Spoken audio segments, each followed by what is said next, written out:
রাসূলকে কষ্ট দিয়েছে। নবীজির ঘর হলো আবু লাহাবের পাশাপাশি। নবীজি তার বাবার পৈতৃক সূত্রে যে জায়গা পেয়েছেন, আবু লাহাবের ঘর আমার নবীর ঘর পাশাপাশি ছিল। আবু লাহাব করত কি? রাসূলের বিরুদ্ধে বিষোদ্গার করত, গালিগালাজ করত, এবং তার বউ এত অসৎ আচরণ করত। মক্কার সবচেয়ে ধনাঢ্য মহিলা খাদিজাতুল কুবরা রাদিয়াল্লাহু তাআলা আনহা, তিনি যখন তার ঘর থেকে বের হয়ে যখন উঠানে দাঁড়াতেন, আবু লাহাব করত কি দোতলার ছাদে উঠত। দোতলার ছাদে উঠে তরকারি রান্না করে যে অতিরিক্ত যে সমস্ত ঝুটাগুলো, ময়লাগুলো সমস্ত কিছু মা খাদিজার মাথার উপরে নিক্ষেপ করত। এত অত্যাচার করত পারিবারিকভাবে, সামাজিকভাবে। আল্লাহ তাআলা এই অত্যাচারগুলোকে সহ্য করতে পারেন নাই। আবু লাহাবের বিরুদ্ধে আয়াত নাযিল হয়ে গেছে। যারা পারেন ঠোঁট মিলিয়ে বলুন, তাব্বাত ইয়াদা আবি লাহাবি ওয়া তাব্বা মা আগনা আনহু মালুহু ওয়া মা কাসাব সায়াসলা নারান যাতা লাহাবি ওয়া ইমরাআতুহু হাম্মালাতাল হাতাব ফি জিদিহা হাবলুম মিন মাসাদ। আমার আল্লাহ তাআলা নবীকে গালি দেওয়ার কারণে, রাসূলের সঙ্গে বিরূপ আচরণ করার কারণে আপন চাচা হওয়ার পরে রেহাই পেল না আবু লাহাব। তার বিরুদ্ধে গোটা একটা সূরার নামকরণ করে তার বিরুদ্ধে আয়াত নাযিল হয়ে গেছে, ধ্বংস হয়ে যাক আবু লাহাবের দুই হাত, যা সে কামাই করেছে তাও ধ্বংস হয়ে যাক, ধ্বংস হয়ে যাক ওর বউ সুদ্ধা। বউটা বাদ পড়েনি। আমার আল্লাহ যদি রাসূলকে যারা গালি দিয়েছে তাদেরকে যদি কোরআনের ভিতরে নাম ধরে গালি দিতে পারেন, আজকের সমাজেও যারা রাসূলকে গালি দেবে আমরা তাদের নাম ধরেই গালি দেব।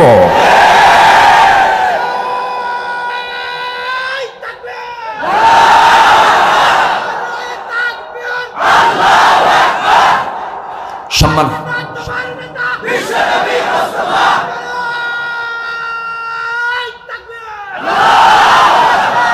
নাম ধরে গালি দেওয়া হলো আল্লাহর সিস্টেম। কার সিস্টেম? কার সিস্টেম এটা? আল্লাহ নিজে গালি দিয়েছেন, তাব্বাত ইয়াদা আবি লাহাব। নাম বাদ গেছে নাকি?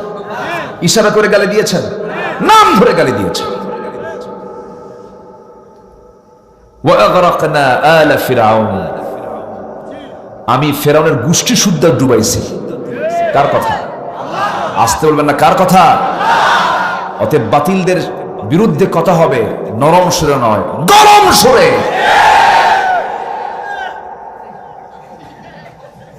কি হলো আবার? আচ্ছা আচ্ছা আচ্ছা, আওয়াজটা যেন মিলে যায়। হঠাৎ করে একজন অদ্ভুত আওয়াজ দিলে তো সমস্যা। ও তো সাধারণ হবে না, ওটা অদ্ভুত হয়ে যাবে।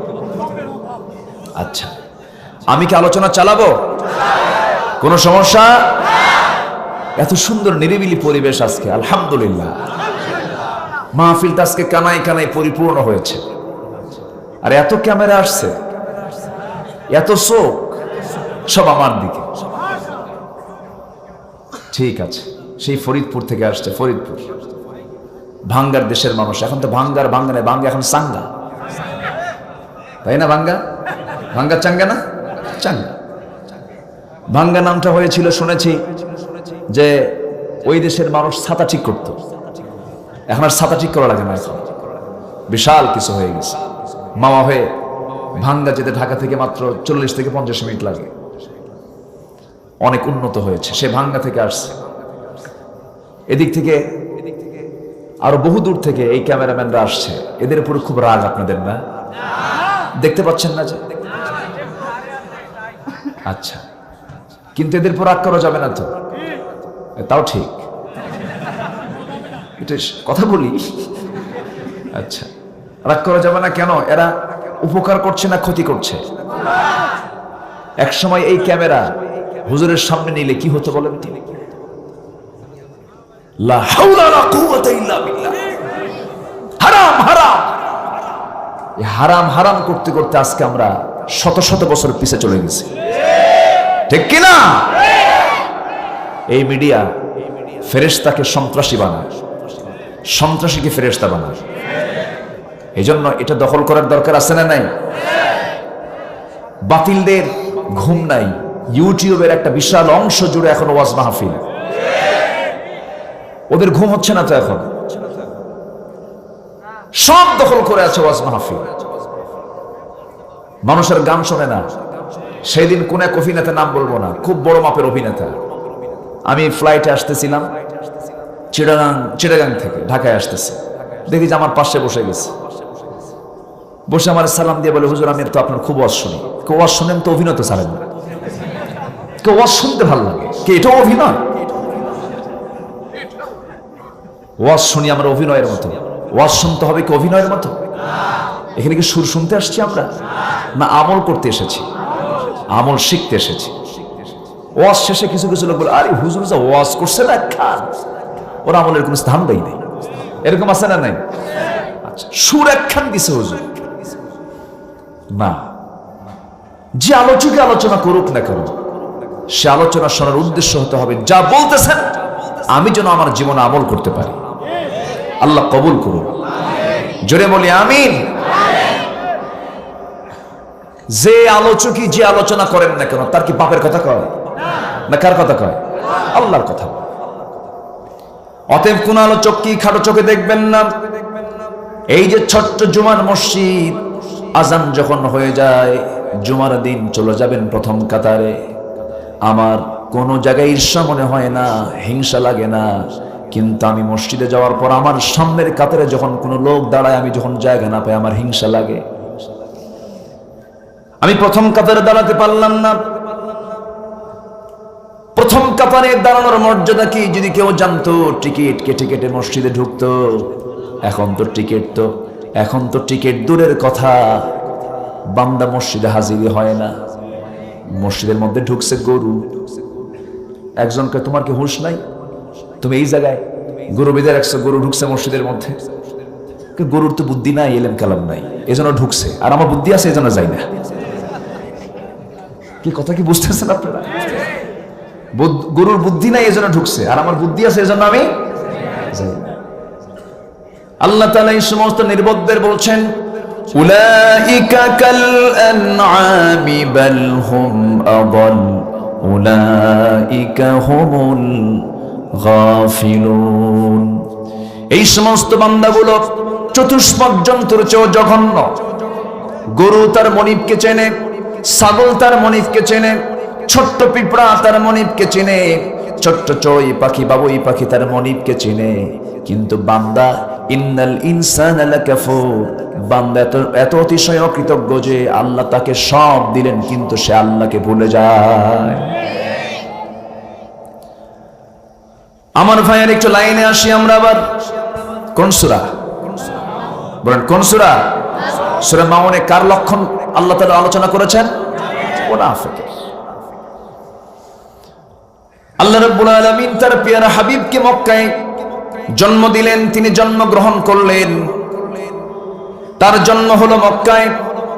কিন্তু 40 বছর যখন পূর্ণ হয়ে গেল টিকতে পারলেন না। চাচার সামনে দাঁড়ায়া যায়, এত সত্যতা শুরু হয়ে গেল যে তীব্র সত্যতা শুরু হয়ে গেল। আবুল হাব বলল তার ছেলেকে, তুই তোর ভাইকে কেমন গালি দিয়ে আসবি, তোর মুখে যত খারাপ ভাষা আছে সমস্ত খারাপ ভাষা প্রয়োগ করে গালিগালাজ দিবি। আমার নবীর সামনে আবুল আহাবের ছেলে এসে যত জঘন্য গালিগালাজ দেওয়া দরকার সব দিল। আমার নবীজি গালিগুলো শুনে শুধু সেই দিন একটা লানত করেছিলেন, আল্লাহ এই গালিদাতার মৃত্যুটা যেন অবমৃত্যু হয়, কোন হিংস্র জন্তুর আক্রমণ ছাড়া যেন তার মৃত্যু না হয়। নবীর দোয়া কবুল না মিস, নবীর দোয়া কবুল না মিস। নবী যে দোয়া করেছেন সেই দোয়া কবুল করে নিয়েছেন কে? আল্লাহ তাআলা। সেই ওতাইবা আবুল আহাবের ছেলে রাসূলকে যখন গালিগালাজ দিল, নবীজি তার বিরুদ্ধে যখন এই বদদোয়াটা করলেন, নবীজি বদদোয়া করেছেন। ওই দিন আরেকটা দিন, যেদিন রাসূলকে সেজদা দিতে বাধা দিয়েছিল কাফের মুশরিকরা। নবীজি হারামের ভিতরে যখন তিনি রুকু করবেন, সেজদা দিবেন, বুখারীর বর্ণনা, উতবা, শাইবা, মুগীরা সব কাট্টা কাট্টা কাফেররা নবীর পিঠের উপরে উটের পচা নাড়ি ভুড়ি চেপে দিয়েছে। পচা নাড়ি ভুড়ি কি সবাই ধরতে পারে নাকি? নোংরা মানুষ নোংরা জিনিস ধরে। পচা নাড়ি ভুড়ি নবীর পিঠে যখন চাপিয়ে দিয়েছে, নবীজি উঠতে পারেন না। ফাতিমা রাদিয়াল্লাহু তাআলা আনহার সঙ্গে সঙ্গে দৌড় মেরে গিয়ে সেই পচা নাড়ি ভুড়িগুলো সরাইয়া দিলেন। আমার নবীজি সেখান থেকে উঠে দাঁড়ালেন, রুকু করলেন, সিজদা দিলেন আর বলছেন, আল্লাহ আজকের এই দিনে তোমার কাছে এই ফরিয়াদটা করছে, আজকে তোমার সিজদা দিতে, তোমাকে রুকু করতে যে সমস্ত কাফেররা বাধা দিল, এদের তুমি আল্লাহ তোমার লানত তার উপরে বর্ষণ করো। কবুল করেছেন কে? আসতে বলেন, কবুল করেছেন কে? 7 থেকে 8 জন কাফেরের নাম নিয়েছিলেন, সবগুলো তারা বদর কূপের মধ্যে তারা শেষ হয়ে গেছে। আমার বন্ধুগণ, আমার ভাইয়েরা, আমার নবীজি শেষ পর্যন্ত পারিবারিক বাধার সম্মুখীন হলেন, সামাজিক বাধার সম্মুখীন হলেন, রাষ্ট্রীয় বাধার সম্মুখীন হলেন। নবীজি মক্কার সেই ঘর থেকে তিনি আস্তে করে বের হলেন। দিনের বেলা না রাতের বেলা? বলেন, দিনে না রাতে? রাতের আধারে অন্ধকারে একাকী ঘর থেকে বের হচ্ছেন। সাইয়েদনা আলীকে ডাক দিলেন, আমার আলী এইদিকে আসো। 10 বছর বয়সী যিনি ইসলাম কবুল করেছেন, আমার নবীজি তাকে আস্তে করে ডাক দিয়ে বলছেন, আলী তুমি আজকে আমার ঘরে অবস্থান করবে, আমার খাতা কলমগুলো নিয়ে নাও। সকালবেলা যখন ভোর হয়ে যাবে, আমার সঙ্গে মক্কাবাসীর যে লেনদেনগুলো হয়েছে সেই লেনদেনগুলো তুমি বুঝাইয়া দিবা, কারণ আমি আমার জীবনে কখনো আমানতের খেয়ানত করি নাই। যে মক্কার কাফেররা রাসূলকে হত্যার পরিকল্পনা করে, আর সেই মক্কার কাফেরদের হাতে রাসূল সম্পদ ফেরত দেওয়ার প্ল্যান করেন। সুবহানাল্লাহ বলবেন না? জোরে বলে সুবহানাল্লাহ। মহামানব কাকে বলে? মক্কার কুরাইশ থেকে হত্যার পরিকল্পনা করতেছি, রাসূল তাদেরকে সম্পদ ফেরত দেওয়ার চিন্তা মাথায় এনে সাইয়েদনা আলীকে ঘরের মধ্যে রেখে চলে গেলেন। যখন চলে যাচ্ছেন, সবার কম বেশি জানা আছে শত্রু রাসূলকে দেখতেছে কিন্তু মারতে পারছে না। ফয়সালা কার? আসতে বলবেন না, ফয়সালা কার? রাসূলকে মারবে। রাসূল করলেন কি? এক মুঠো বালু হাতের মধ্যে নিয়ে নিক্ষেপ করলেন। সমস্ত শত্রুর চোখে বালুকণা পৌঁছে দিলেন আল্লাহর ফেরেশতারা। চোখ ডলতেছে, তরবারি ঝনঝন করে পড়ে গেল। হঠাৎ করে আবার তরবারি হাতের মধ্যে নিয়ে ঘরের মধ্যে ঢুকে গেল। সামনেই বলতেছে, আলী মুহাম্মদ কোথায়? সাইয়েদনা আলী মুস্কি হাসি মেরে বলছেন, ও কুরাইশরা, তোদের চোখের সামনে দিয়ে যায়, তোরা আমারে প্রশ্ন করিস কেন? আল্লাহু আকবার বলবেন না? আমাকে কেন তোমরা প্রশ্ন করো? আবু জেহেলকে গিয়ে বলল, আবু জেহেল, ঘটনা তো খারাপ, আমরা মারার জন্য আসছি, সে তো নাই, সে তো চলে গেছে, কোথায় খুঁজে পাচ্ছি না, আমরা আলীকে শেষ করে ফেলবো নাকি? সঙ্গে সঙ্গে আবু জেহেল বলছে, না, আবু তালেবের ছেলে আলীকে আজকে মারতে গেলে আমাদের মধ্যে গ্রুপিং হবে, কন্দল সৃষ্টি হবে, দলীয় কন্দল শুরু হয়ে যাবে। অতএব আলীকে না মারার প্ল্যানটা করাই দরকার। আলীকে মারতে গেলে আমাদের লক্ষ্য তো পূরণ হচ্ছে না, না আলীকে মেরো না। মাথা ঠান্ডা করে তোমরা মুহাম্মদকে খোঁজো, মুহাম্মদ এখনো যায় নাই। আবু জেহেল নেতা জঘন্য হোক, কিন্তু বুদ্ধি কিছু আছে, আছে না? আছে। রাসূলকে খোঁজার জন্য বের হয়ে গেল। তন্ন তন্ন করে খুঁজে বের করার চেষ্টা করতেছে। নবীজি রাতের আধারে ঘর থেকে বের হয়ে 3 দিনের ছোট, 3 বছরের ছোট, 3 বছরের বড় রাসূল, বাল্য দিনের বন্ধু, সবচেয়ে প্রথম ইসলাম গ্রহণকারী একজন ব্যক্তি সাইয়েদনা আবু বকরকে বলছেন, দরজায় গিয়ে নক করছেন, দরজা খুলে গেছে। রাসূল বললেন, দরজা খুললা হঠাৎ করে এত দ্রুত, কারণটা কি হুজুর? 6 মাস আগে বলেছেন ঘোড়া 2টা সুন্দর করে প্রস্তুত করে রেখেছি, ঘোড়া সহ আমি জায়গা থাকি প্রত্যেক রাত্রিতে। কোন দিকে যাবেন বলুন হুজুর? রাসূল বলছেন, এই দিক দিয়ে যাওয়া যাবে না, কারণ তারা একটু টের পেয়েছে, চলো আমরা উল্টা দিকে চলে যাই। মদিনা হলো উত্তরে, রাসূল গেলেন দক্ষিণে। এবার সাইয়েদনা আবু বকর বলছেন, ইয়া রাসূলুল্লাহ, ঘোড়ার পিঠে চড়া যাবে না এখন, কারণ আবু জেহেলের বুদ্ধি এমন, ঘোড়ার পায়খানা দেখেও বুঝতে পারে এটা কোন গোত্রের ঘোড়া, কোন গোত্রের ঘোড়া, কোন গোত্রের উট। আবু জেহেল দারুণ বুদ্ধিমান ছিল, মানুষের পদচিহ্ন দেখে বলতে পারতো এটা কোন গোত্রের ব্যক্তি। আবু জেহেল বুঝতে পারতো, পায়খানা দেখে, উটের পায়খানা দেখে বলতে পারতো এটা কোন গোত্রের উট। প্রচন্ড ধী অনুভূতি সম্পন্ন ব্যক্তি আবু জেহেল ছিল। সঙ্গে সঙ্গে এবার তিনি বলছেন, ইয়া রাসূলুল্লাহ, এখন তাহলে কি করা যায়? যেহেতু আমরা মক্কার বাইরে যেতে পারতেছি না, আপনি আমার পিঠে ওঠেন। ঘোড়ার পিঠে, উটের পিঠে চড়া যাবে না, আপনি আমার পিঠে ওঠেন। নবীজি কি তার পিঠে উঠায় নিয়া দুই বৃদ্ধাঙ্গুলের পরে ভর দিয়ে দিয়ে আবার পিছনে একটা কাপড় দিয়ে দিয়ে সেই হাঁটার চিহ্নগুলো মুছে মুছে দিয়ে যাচ্ছেন। একটা পা দিয়ে আগায় যান, পিছনের পা দিয়ে মুছে মুছে নিয়ে যান। জাবালে সৌরে গিয়ে আশ্রয় নিলেন। জাবালে সৌরে গিয়ে আশ্রয় নিয়ে বলছেন, ইয়া রাসূলুল্লাহ, খাওয়ার কি ব্যবস্থা হবে? আমার বড় মেয়ে আসমা আছে। আসমাকে খবর দেওয়া হলো।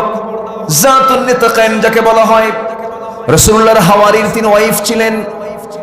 জুবাইর ইবনে আওয়ামের 3 ওয়াইফ ছিলেন, স্ত্রী ছিলেন। আব্দুল্লাহ বিন জুবাইরের 3 মা ছিলেন। সেই আসমা বিনতে আবু বকর খাবারগুলো উঠে 3টা দিন 3টা রাত ওই গুহার মধ্যে পৌঁছায় দিয়ে আসতেন। জোরে বলেন সুবহানাল্লাহ। ওই 3টা দিন 3টা রাত যে ওই গুহার মধ্যে ছিলেন, সেই জায়গায় মনে হয় 100 পাওয়ারের লাইট ছিল। আসতে কয়, লাইট ছিল নাকি? বাতি ছিল নাকি? সেই জায়গায় কোনো বালিশ ছিল নাকি? তোষক ছিল নাকি? বিশ্বনবী যাকে আল্লাহ তাআলা নিজের বাড়িতে দাওয়াত দেন আর দিন কায়েমের জন্য তিনি এমন গুহায় আশ্রয় নেন যে গুহার মধ্যে কোনো একটা লাইটও নাই, খাবারও নাই। আমার নবীজি সেই জায়গায় উৎকণ্ঠায় দিনগুলো কাটালেন। কি দৃঢ়চেতা রাসূল ছিলেন! আবু জেহেল কত দৃঢ়বতী সম্পন্ন ব্যক্তি ছিল! খুঁজতে খুঁজতে গিয়ে তার লোকজন গিয়ে তার সেই গর্তের কাছেই চলে গেছে।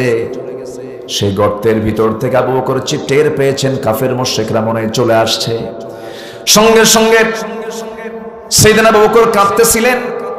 চোখের পানি এক ফোঁটা নবীর বুকের উপরে পড়ল। নবীজি সেই সময় আরাম ফরমাচ্ছিলেন, ঘুমাচ্ছিলেন। ওই এক ফোঁটা চোখের পানি পড়া মাত্র নবীর ঘুম ভেঙে গেছে। নবীজি তার 2টা হাত দিয়ে আবু বকরের চোখের পানি মুছে দিয়ে বলছেন, আবু বকর, বুঝতে পেরেছি বউ বাচ্চার কথা মনে হয়ে গেছে। তিনি বলছেন, ইয়া রাসূলুল্লাহ, আল্লাহর কসম, বউ বাচ্চা কেন, দুনিয়ার কোনো মোহাব্বত আপনার সঙ্গে স্থান পাবে না।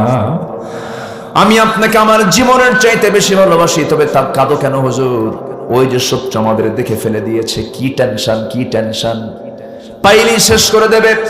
রাসূল মুস্কি হাসি মেরে বলছেন, ওরে আবু বকর, চিন্তা করো না, ওরা আমাদেরকে দেখতে পাবে না, কারণ ওরা শত শত হলেও আমরা 2 জন শুধু নই, আমাদের সাথে আমার আল্লাহ তাআলা আছেন। জোরে বলেন সুবহানাল্লাহ। ইন্নাল্লাহা মা'না। আমার নবীজি সেই জায়গা থেকে আস্তে করে নেমে পড়লেন। সুরাকা পিছু ধরল। কি বিপদ দেখেন! সুরাকা 100টা উট পাওয়ার নেশায়, স্বর্ণ মুদ্রা পাওয়ার আশায় সে নবীর পিছে পিছে তাড়া করলো। প্রথমবার তাড়া করতে গিয়ে দেখা গেল সুরাকার সামনের ঘোড়ার 2টা পা বারবার বালুর মধ্যে ডেবে যায়, আবার ওঠার চেষ্টা করে আবার ডেবে যায়। পরপর 3টা বার যখন চেষ্টা করে আর পারে নাই, সুরাকার বুঝতে দিল না। সুরাকে অনুমান করতে পারলো এটা সাধারণ কোনো ব্যক্তি নয়, এই ব্যক্তিকে আক্রমণ করতে গেলেই আমার জীবন বিপন্ন হয়ে যাবে, আমি শেষ হয়ে যাব। সাহায্য কার? বান্দা যখন অসহায় তখন তার সাহায্য কে করেন? আল্লাহ করেন। রাসূল তখন অসহায় হয়ে গেছেন, সাহায্যের জন্য কে সরাসরি? আসতে কে সরাসরি? আল্লাহ তাআলা। 2 জন মিলে চলে গেলেন। তার কিছুদিন আগে তার আপন চাচাতো ভাই জাফর বিন আবু তালিব তার বউ পরিবার সহ আবিসিনিয়ায় হিজরত করেছেন। সব চলে গেছেন, নবীও চলে গেলেন।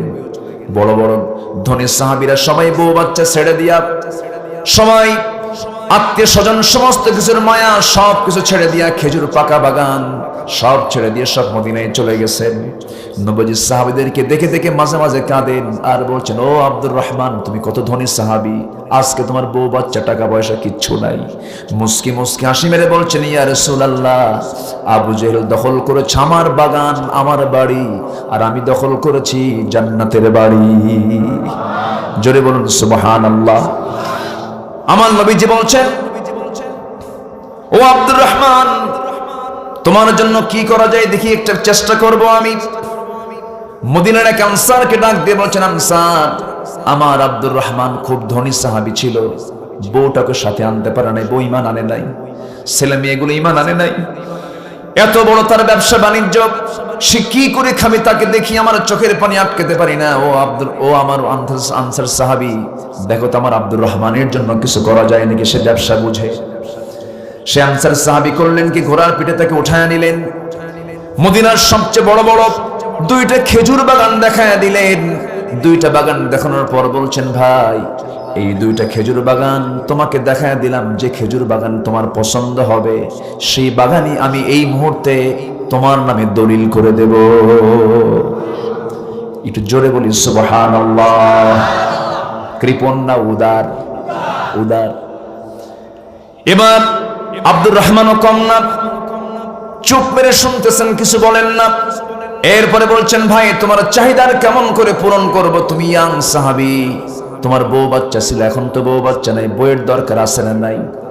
দেখেন আস্তে আস্তে কয়, এই যুবকরা আওয়াজ নাই, বইয়ের দরকার আছে না নাই?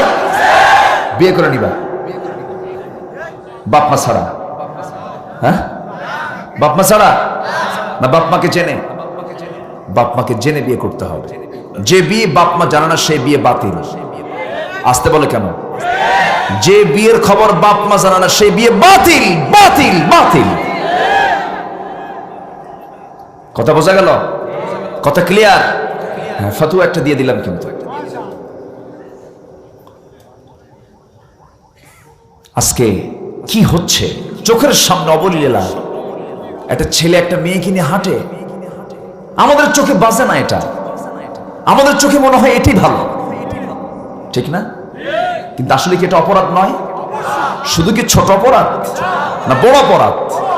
একটা পরপুরুষ একটা পরনারীকে নিয়ে ঘন্টার পরে ঘন্টা ক্যাম্পাসের সামনে, পার্কে, গাছের গোড়ায়, সিপাই সুপাই আছে না নাই, নোংরামি করে। আর শিক্ষকরা তাদের পাশে দিয়ে যায়, ভার্সিটির শিক্ষকরা বলে, ভালো করে করো, আমরাও করে আসছি তো, আছে না নাই? এই নোংরামিগুলো চলছে। আজ ইডেনকে কলঙ্কিত করা হয়েছে। ইডেন একটা পবিত্র শিক্ষাঙ্গন, এমনও ছাত্রী আছে ইডেনে যারা তাহাজ্জুদ গোজার, তাহাজ্জুদের নামাজ পড়ে, আর সেই ইডেনের ছাত্রীকে জিনা করতে বাধ্য করা হয়েছে। এই সমস্ত অসৎ চরিত্রহীন লম্পট নেতৃত্বকে সমাজ থেকে নিশ্চিহ্ন করা দরকার। একটা ছেলে একটা মেয়েকে নিয়ে হাঁটে, যখন বলা হয় এই ছেলে এই মেয়েটা কে তোমার সাথে, she is my girlfriend, বুক উঁচু করে কয় তা। আবার যে ছেলের কোনো গার্লফ্রেন্ড নাই, যুবকরা আবার বলে ও একটা মানুষ নাকি, ও তো কাউয়া, জীবনে তুই একটা গার্লফ্রেন্ড পেলেন, তুই মানুষ নাকি? আছে না নাই? পুরুষের জন্য গার্লফ্রেন্ড হবে একজন, সে কে? স্ত্রী। বলুন কে? ওয়াইফ। তার স্ত্রী হবে তার গার্লফ্রেন্ড। সর্বোচ্চ কয়টা হতে পারে? আস্তে কয়, কয়টা হতে পারে? এই সুযোগ আমাদেরকে দিয়েছেন কে? আস্তে আস্তে কয় কেন? কে দিয়েছেন? এটা কি মোল্লার কথা না আল্লাহর কথা? বাস, মায়েরা যা মনে করে করুন।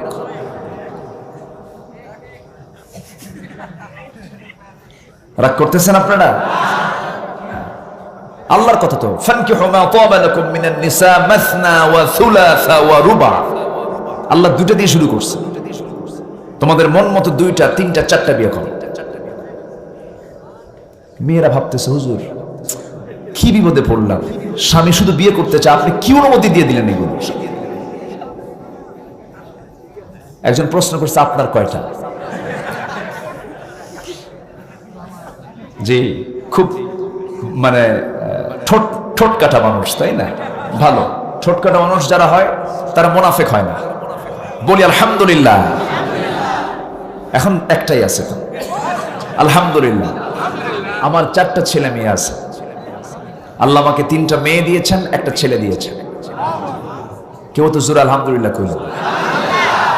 হ্যাঁ, বিয়ে তো আপনি দিবেন না, বিয়ে তো আমি দেবো, আমার টেনশন। আপনি আলহামদুলিল্লাহ জোরেই করবেন, সমস্যা কি? হ্যাঁ, আচ্ছা, হ্যাঁ, আবার আল্লাহ বলেছেন ফাইন খিফতুম আল্লা তা'দিলু ফাওয়াহিদাতান, যদি তুমি আশঙ্কা করো দুই বইয়ের মধ্যে সমতা রক্ষা করতে পারবা না, সেক্ষেত্রে একটাই উত্তম। এটাও ঠিক, ঠিক আছে। তাহলে কি আমি এখন আমার ওয়াজ কি মায়েদের পক্ষে কিছু আসছে তো নাকি? একটু বাঁচে গেলাম, বলি আলহামদুলিল্লাহ। একাধিক বিয়ে করার যোগ্যতা, একটা বিয়ে করার কোনো যোগ্যতা না। কারণ দুটার দায়িত্ব বোঝা কম কম হয় না বেশি হয়? বেশি হয়। দুটার বোঝা এত সস্তা কাম না, এত সস্তা না, কঠিন ব্যাপার। মেয়েরা আল্লাহ তাআলা এমন ভাবে বানিয়েছেন, মেয়েদের সামনে যদি হুরের গল্প করেন তাও হিংসা করে, ঠিক কি না? আর এই হুরের গল্প যদি শোয়ার আগ দিয়ে করেন, ঘুমানোর আগ দিয়ে, আল্লাহ তাআলা এতগুলো হুর জান্নাতে দেবে, বলবে যে তুমি ওই কাত হইয়া হুর নিয়ে সারাটা ছুঁয়ে থাকবা, আমার দিকে চায় থাকবা না, ঠিক আছে না? কঠিন ব্যাপার। আর সেই জায়গায় আপনি দুইটা বিয়ে করবেন, ঝাঁটা নিয়ে সামনে থাকবেন, তাও কয় ঠিক। সম্মানিত ভাইয়েরা, ইসলাম অনেক সুন্দর, বলি আলহামদুলিল্লাহ। কিছুদিন আগে জনশুমারি হয়েছে, জনশুমারি না আদমশুমারি? আদমশুমারি না জনশুমারি? জনশুমারি হয়েছে। আদম আদম আদম আর কয় না, আদম নবীর নাম তো পছন্দ হয় না, আদম যে নবীর নাম।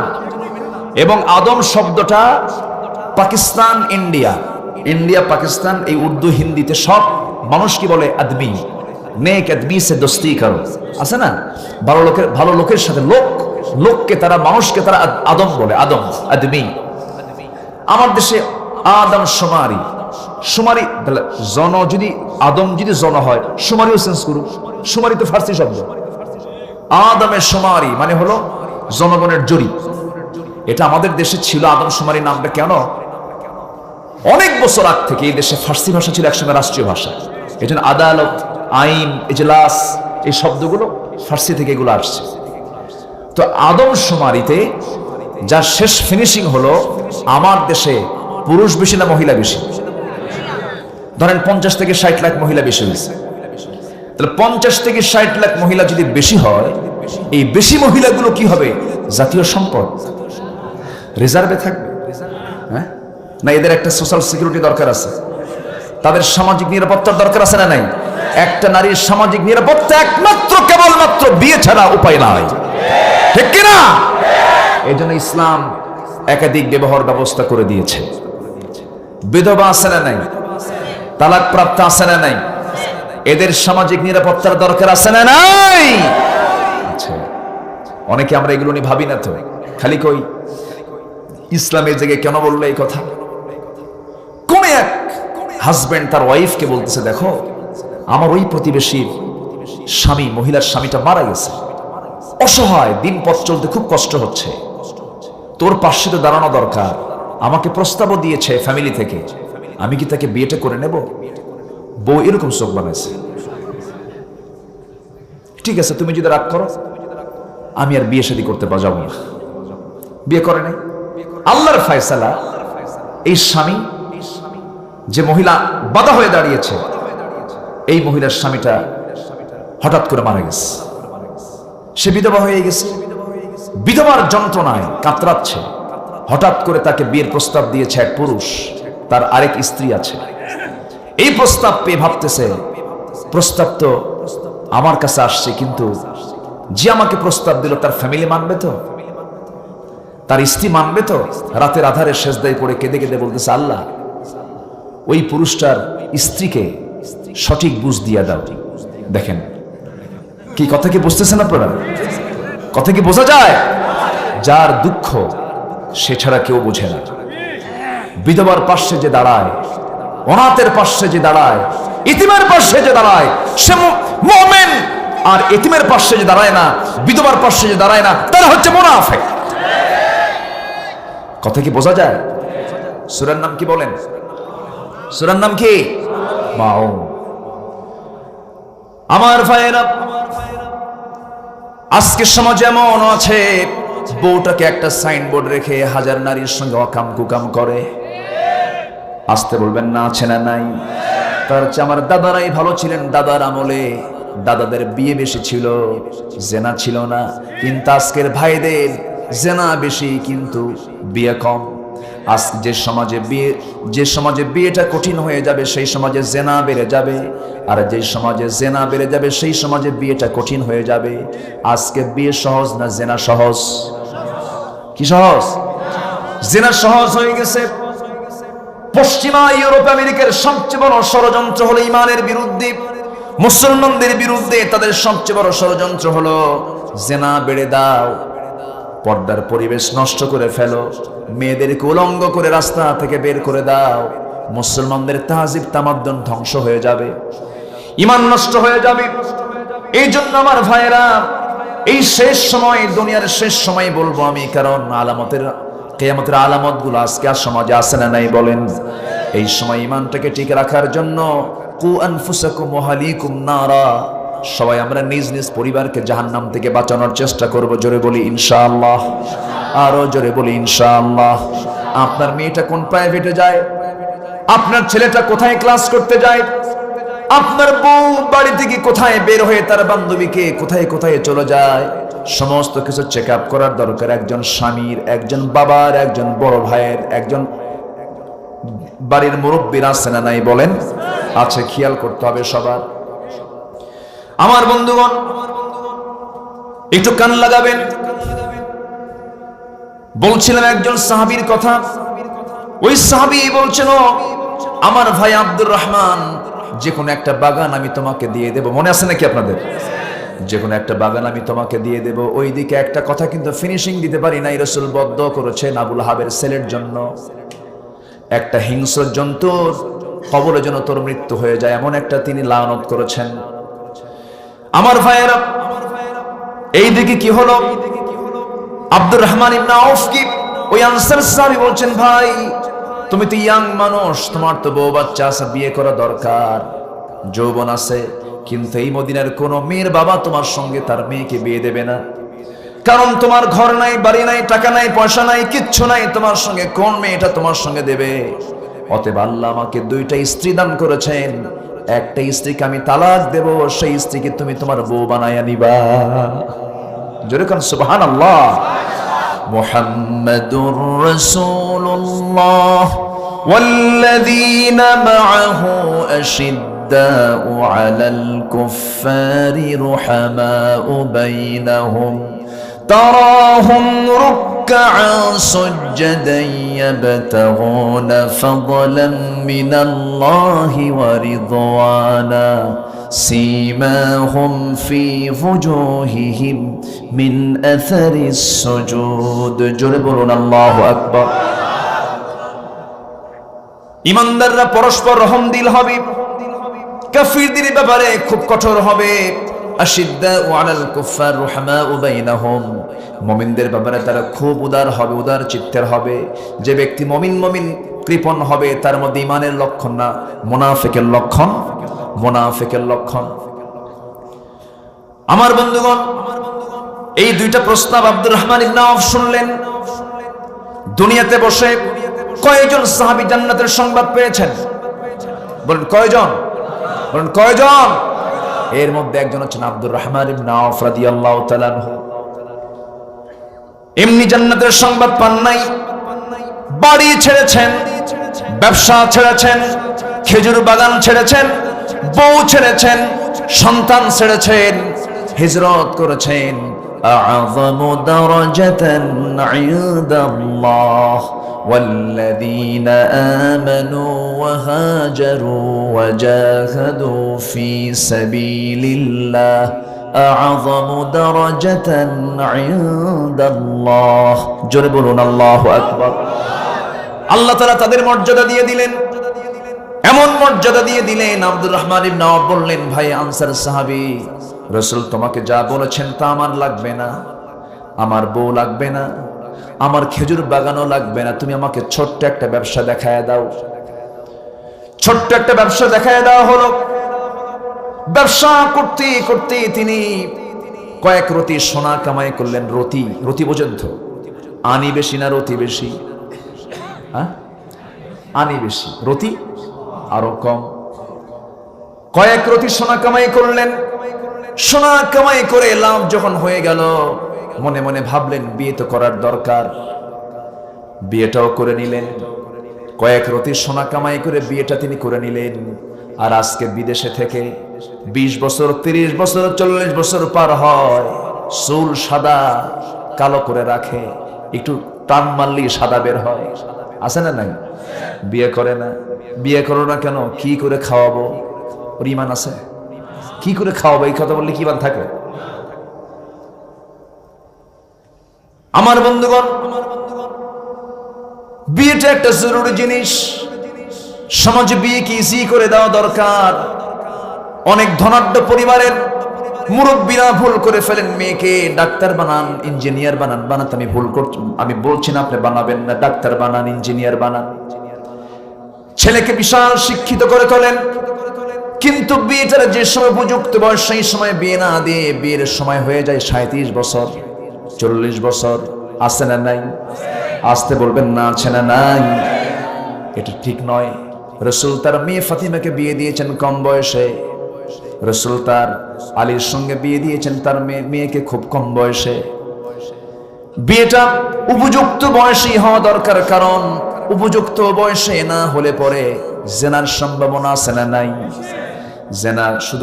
জেনা শুধু ভাববেন না, শুধু চূড়ান্ত পিরিয়ড, চূড়ান্ত ইন্টারকোর্স কমপ্লিট করা তা কিন্তু নয়।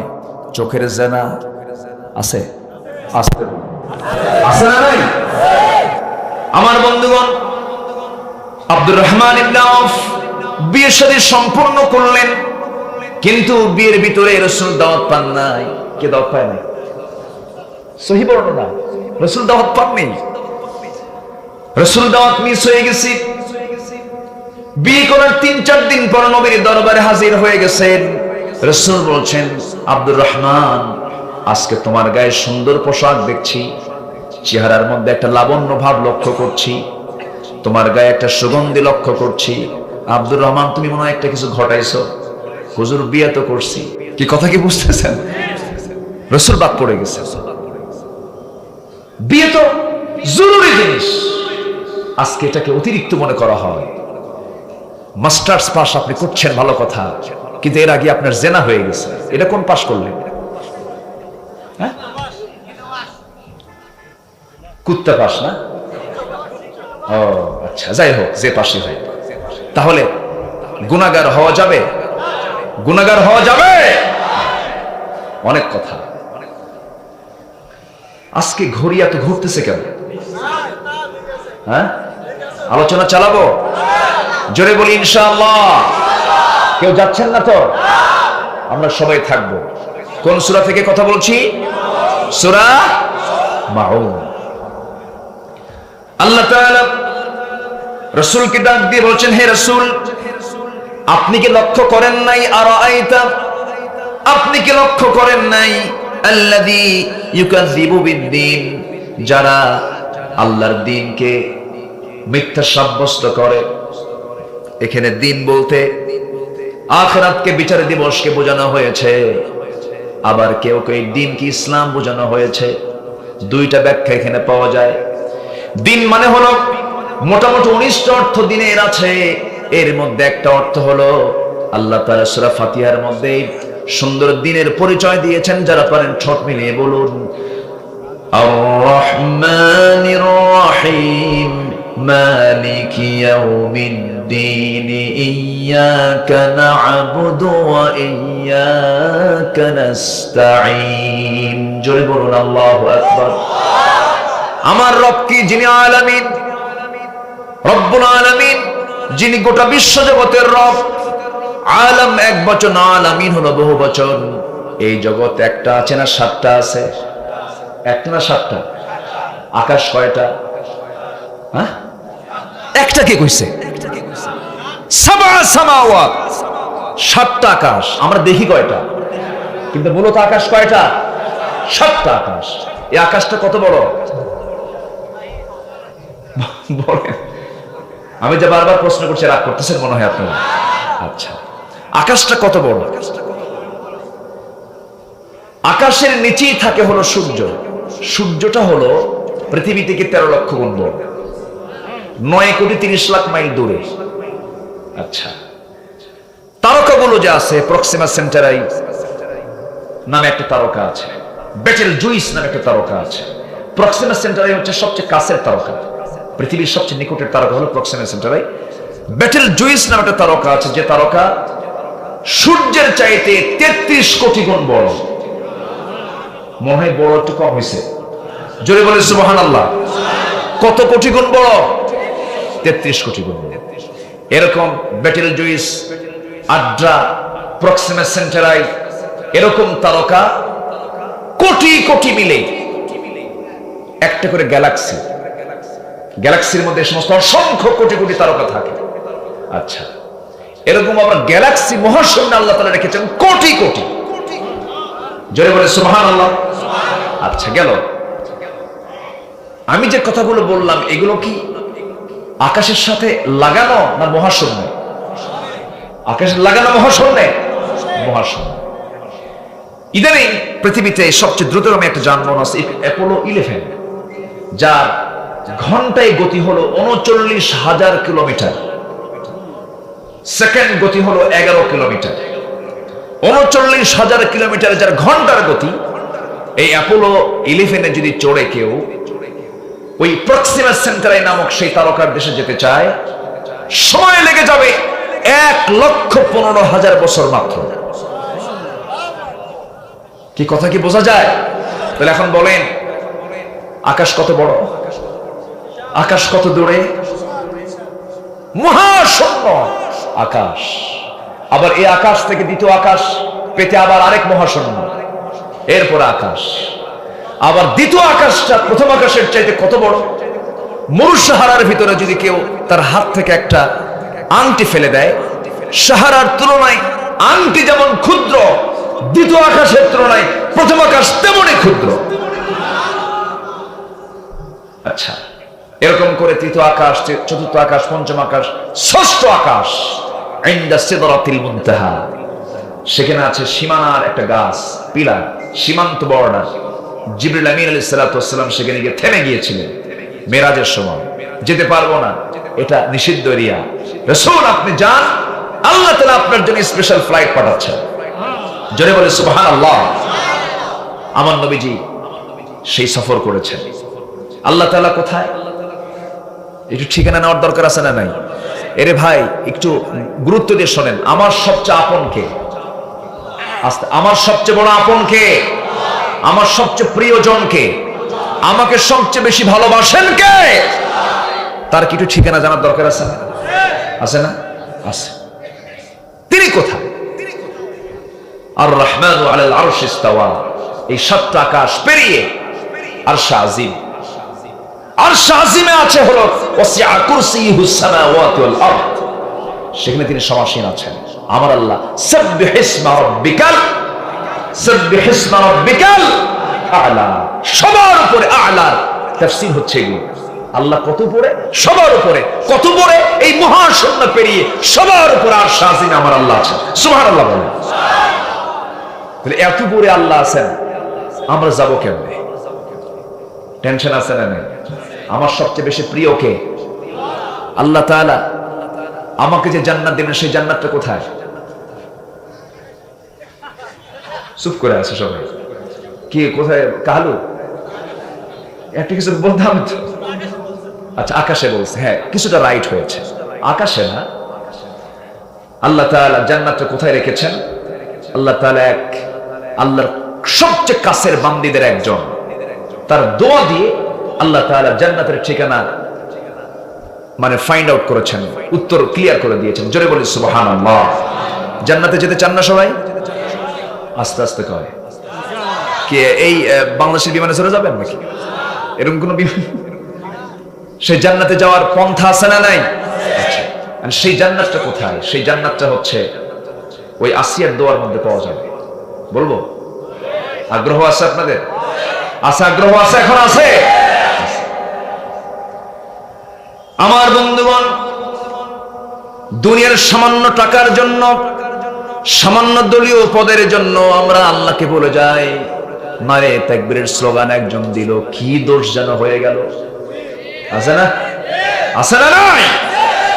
যে দল করতে গিয়ে আল্লাহর নাম বাদ পড়ে সেই দল করাও হারাম। যারা নারে তাকবীরকে বিতর্কিত করে তাদের ঈমান বিতর্কিত, তাদের জন্ম বিতর্কিত। মুসলমান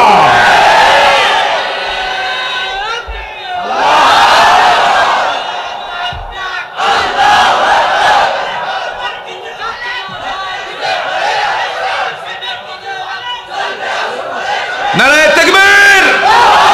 কোরআন আছে যেখানে, আলেম ওলামা যেখানে, আল কোরআনের আলো।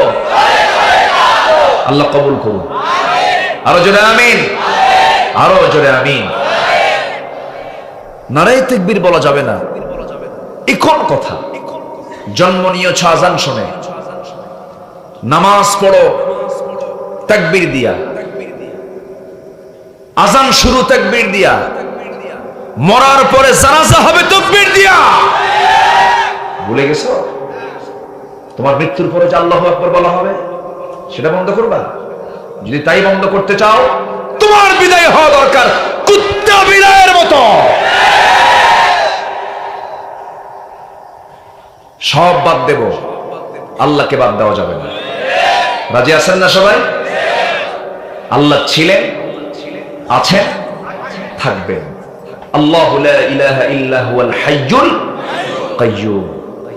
আপনি থাকবেন না, আমিও থাকবো না, কেউ থাকবে না। থাকবেন কে? অতএব আল্লাহকে নিয়ে থাকবো আমরা। জোরে বলি ইনশাআল্লাহ। কত নেতা গেল আসলো। ফেরাউন কি ছোটখাটো নেতা ছিল নাকি? আতিপাতি, সিম্পল? কি কি তার দাপট ছিল। এখনো আছে তো, শীত হয়ে পড়ে আছে। আছে না নাই বল? শীত হয়ে পড়ে আছে। ফেরাউন পড়ে আছে তো এখন।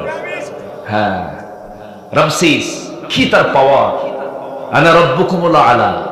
চিন্তা করা যায় কি পরিমাণ প্রাউড হলে পরে সে রবুবিয়তের এই অবৈধ দাবি সে করতে পারে। রবুবিয়তের দাবিদার একমাত্র কে? ফেরাউন সেই দাবি, অবৈধ দাবি করে বসলো। সেই ফেরাউনকে মুহূর্তের মধ্যে শেষ করে দিয়েছেন কে? আসতে বলবেন না, তিনি কে? সে আল্লাহ আজও আছেন না নাই? আজও আছে। আসিয়া আলাইহিস সালাতু ওয়াস সালাম তিনি যখন এই কালেমার স্বীকৃতি দিয়েছেন,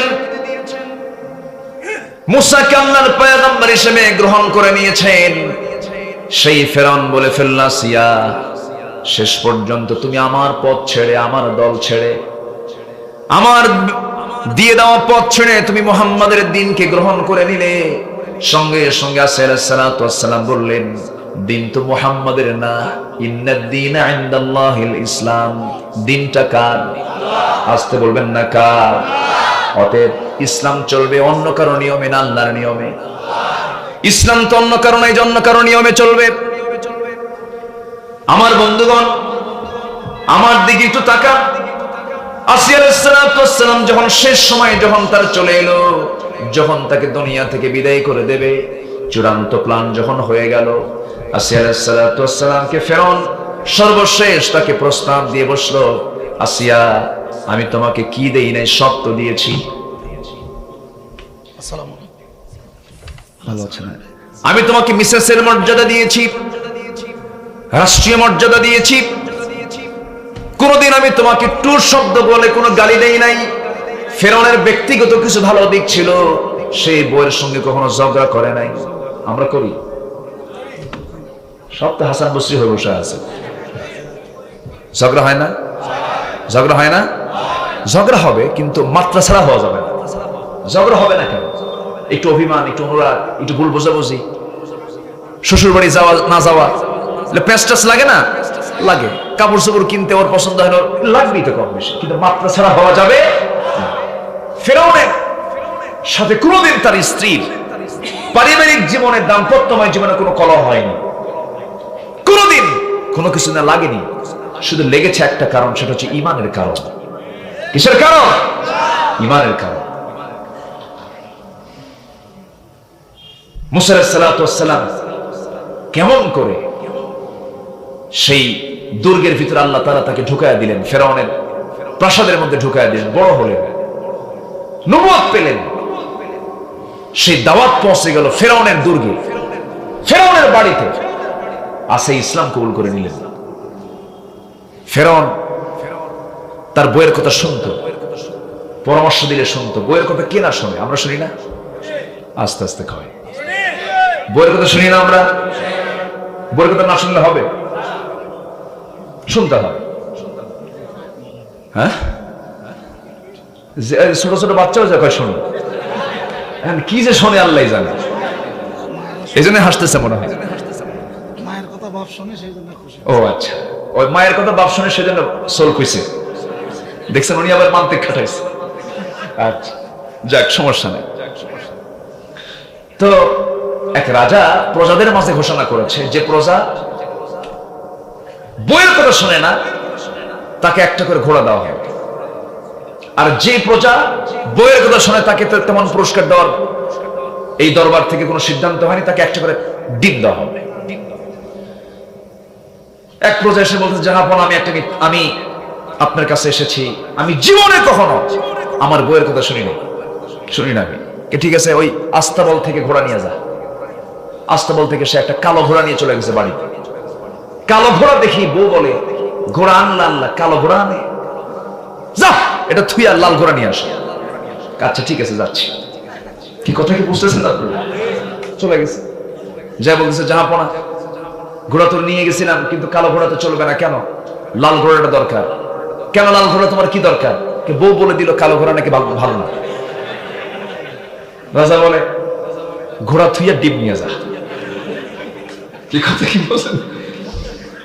এখন বইয়ের কথা শোনে না এরকম লোক খুব কম। এখন বাড়ির ভিতরে এসে রাজা বইয়ের সঙ্গে পরামর্শ করে, শোনো কি করা যায়। তো বউ বলতেছে, শোনো, বইয়ের কথা শোনে না এমন লোক তো খুব কম, অতএব ওদেরকে ঠকায় লাভ কি? একজনকে গোড়া দিবা, একজনকে ডিম দিবা, অতএব ডিমটা এটা চেঞ্জ করে 5 কেজি করে চাল দাও, কিছু কাজে আসবে। তো বাইরে এসে উজিরদের সঙ্গে বসে বলতেছে, শোনো, ওই ডিমটা না দিয়ে যারা বইয়ের কথা শুনে তাদেরকে 5 কেজি করে চাল বরাদ্দ দেওয়া হোক। কে পরামর্শ আপনাকে কে দিল? কে? বউ আমার বলে দিল। কথা কি বোঝা যায়? বইয়ের কথা শোনার দরকার আছে না? না শুনলে আপনি সংসার করবেন কেন? করতে হয়। কোনদিন আসিয়ার সাথে ফেরাউনের ব্যক্তিগত কোনো আক্রোশ ছিল না, কোন সমস্যা ছিল না। মিসেস ফেরাউন বিশাল বড় পদ, চেয়ারম্যান কত বড় হয়, তার বইয়ের পাওয়ারই বেশি। দাপট তো কম থাকে না বউদের। কিন্তু আসিয়া এত বড় দাপটের জায়গা থেকেও ইমান থেকে এক চুল পরিমাণ নড়লেন না। সর্বশেষ তিনি বলে ফেললেন, আমার স্বামী, আপনি কি করবেন জানি না, আমার দাম্পত্যময় জীবনের দিকে আমি তাকাবো না, দুনিয়ার ক্ষণিকের সুখ সৌন্দর্যের দিকে আমি তাকাবো না, আমি চাই জান্নাত। আমাকে কি করবেন আপনি? আপনার ইচ্ছা মতো আপনি যা ইচ্ছা তাই করবেন, আমি মাথা পেতে নেব। সেই সময় হলো কি, ফেরাউন হামানদের সঙ্গে পরামর্শের বৈঠক করে চূড়ান্ত সিদ্ধান্ত নিল। হামান বলে ফেললো, শুনুন, শুরুতেই যদি আপনি অ্যাকশনে না যান, আপনার তখ্ত নড়ে উঠবে, আপনাকে শেষ করে ফেলবে। অতএব আপনার বউ যখন আপনার বিদ্রোহ করেছে, আপনি শত্রুমুক্ত রাষ্ট্র গড়ে তোলেন, বউটাকে মাইনাস করে ফেলেন। ফেরাউন অর্ডার দিয়ে দিল, শুনে তাকে হত্যা করা হবে করাত দিয়ে চিড়ে। জল্লাদ রেডি করা হলো, 2 পা 2 হাত বেঁধে ফেলা হলো। 2 হাত 2 পা বেঁধে ফেলার সঙ্গে সঙ্গে সর্বশেষ তাকে বলা হলো, ফেরাউন কাছে গিয়ে বলছে, আসিয়া শোনো, একটা বারের জন্য চিন্তা করো, পারিবারিক জীবনের দিকে তাকাও, কি করবে বলো। আসিয়া বলছেন, স্বামী, সম্মান রেখে বলছি কথা, আপনি আমার উপর অত্যাচারের মাত্রা যত বাড়ায়া দিবেন, আমার ঈমান তত মজবুত হয়ে যাবে। কি ঈমান তাদের? সলিড ঈমান তাদের। আসিয়া আলাইহিস সালাতু ওয়াস সালাম এই চূড়ান্ত কথা যখন তার মুখ থেকে বের করে ফেললেন, হাত কেটে ফেলা হলো। তাফসীর এসেছে, হাত কাটা হলো, রক্তগুলো ফিনকি দিয়ে পড়ে। পা কাটা হলো, রক্তগুলো ফিনকি দিয়ে পড়ে। আসিয়ার মুখ থেকে কোনো আওয়াজ বের হয় না, আসিয়ার মুখ থেকে বের হয় লা ইলাহা ইল্লাল্লাহ, লা ইলাহা। আসিয়া আলাইহিস সালাতু ওয়াস সালাম এই জিকির করতে করতে দুনিয়া থেকে বিদায় নেবেন। এমন সময় করাত নিয়ে আসা হলো। মাথা থেকে যখন করাতটা ধরা হয়েছে, রক্তগুলো গড়ে গড়ে পড়ে। আসিয়া আলাইহিস সালাতু ওয়াস সালাম দোয়ার মধ্যে একটা দোয়া অ্যাড করে দিলেন, যোগ করে দিলেন। সেই দোয়াটা সূরা তাহরিমে আল্লাহ তাআলা কোট করেছেন কোরআনে। সেই দোয়াটা হলো রব্বি বিনিলি ইনদাকা বাইতান ফিল জান্নাহ ওয়া নাজ্জিনি মিন ফিরআউনা ওয়া আমালিহি। ও আল্লাহ, আমার জন্য বানায়া দাও ইবনিলি, আমার জন্য বানিয়ে দাও ইনদাকা, তোমার কাছে। আল্লাহু আকবার বলেন। তোমার কাছে ইনদাকা বাইতান, বুয়ুতান না, একটা ঘর তুমি আমার জন্য তোমার কাছে বানিয়ে দেবে, ফিল জান্নাহ, জান্নাতের মধ্যে। এবং ওয়ানাজ্জিনি মিন ফিরআউন, ফিরআউন থেকে তুমি আমাকে মুক্তি দিয়ে দিবা, ওয়া আমালিহি, তার দুষ্কর্ম থেকে আমাকে মুক্তি দিয়ে দিবা। এই দোয়া করলেন, সঙ্গে সঙ্গে দোয়া মঞ্জুর হয়ে গেল। তিনি দোয়াটা করেছেন এত সুন্দর, আল্লাহর কাছে দারুণ পছন্দ হয়ে গেছে। এবার তিনি সিদ্ধান্ত নিয়ে বলেন, ও হে রাসূল, আপনার উম্মতদেরকে জানায় দেন, আপনার উম্মতরা যেন আসিয়ার মতো দোয়া করে, এরকম যেন জান্নাত কামনা করে। এখান থেকে প্রমাণ হয়ে গেল জান্নাতটা আমার আল্লাহর ঘরের দূরে না কাছে। আসতে বলবেন না, দূরে না কাছে। আর সেই আরশ আজিমের পাশাপাশি একটা ফ্ল্যাট, একটা প্লট, একটা জান্নাত যদি পাওয়া যায়, এর চাইতে বড় প্রাপ্তি আর কিছু কি থাকতে পারে নাকি? থাকতে পারে না। দুনিয়ার আমেরিকার একটা ফ্ল্যাট, ইউরোপের একটা দেশের বাড়ি পাওয়ার জন্য কত স্বপ্ন, কত চিন্তা, কত গবেষণা। আল্লাহ বলছেন, বান্দা, মহাশূন্য পেরিয়ে আরশ আজিমের পাশে আমি তোর জন্য জান্নাতুল ফেরদাউস রেখে দিয়েছি, জান্নাতে আদম রেখে দিয়েছি, জান্নাতে মাওয়া রেখে দিয়েছি। আমি তোকে সেই জান্নাতগুলো দিয়ে দেব। তবে বান্দা, মুনাফিক হওয়া যাবে না। মুনাফিকের জন্য জান্নাত না জাহান্নামের নিচে? বলেন, জাহান্নামের নিচে। জাহান্নামটা উদ্বোধন হবে কাদের দিয়া? বলেন, কাদের উদ্বোধন হবে জাহান্নাম? মুনাফিকদের দিয়ে উদ্বোধন, মানে তাদের জন্য, তাদেরকে দিয়ে ভিত রচনা করা হবে। ইট যেমন টুকরো টুকরো করে বিল্ডিং এর নিচে সাজানো হয়, খোয়া বানানো হয়, জাহান্নামটা ফিদ্দারকিল আসফালি মিনান নার ওয়ালাম তাজিদ লাহুম নাসীরা। মুনাফিকদেরকে জাহান্নামের তলদেশে রাখা হবে, তাদের দিয়ে ভিত রচনা করা হবে। এই জন্য মুনাফিকের কোনো সিম্পটম রাখা যাবে না। যারা পরকালকে অস্বীকার করে, পরকালকে যারা মিথ্যা প্রতিপন্ন মনে করে, এরা এদের জন্য ধ্বংসকে কামনা করেছেন। আল্লাহ ধ্বংস কামনা করেছেন। এই সমস্ত চরিত্র হলো ইমানদারের না মুনাফিকের? ইমানদারের না মুনাফিকের? নাম্বার 2 হলো ফাযালিকাল্লাযী ইয়াদউল ইয়াতীম ওয়া লা ইয়াহুদ্দু আলা তুআমিল মিসকিন। নাম্বার 2 হলো যারা এতিমদেরকে ধাক্কা দেয়, এতিমদেরকে পাত্তা দেয় না। আজকে সমাজে এতিমদের অবহেলা আছে না নাই? বল, আসতে বলবেন না, আছে না নাই? এতিমদেরকে দাম দেয় না। অথচ হাদিসে আসছে, যদি কোনো বান্দা এতিম শিশুর মাথায় যদি স্নেহের পরশ দেয়, একটা হাতের ছোঁয়া বুলায় দেয়, আল্লাহ তাআলা প্রত্যেকটা চুলের বিনিময়ে একটা করে নেকি তার আমলনামায় দিয়ে দেন। জোরে বলি সুবহানাল্লাহ। আপনি আজকে দুনিয়াতে এতিমকে দেখবেন, আল্লাহ আপনাকে জান্নাতের চাবি আপনার হাতে তুলে দিবেন।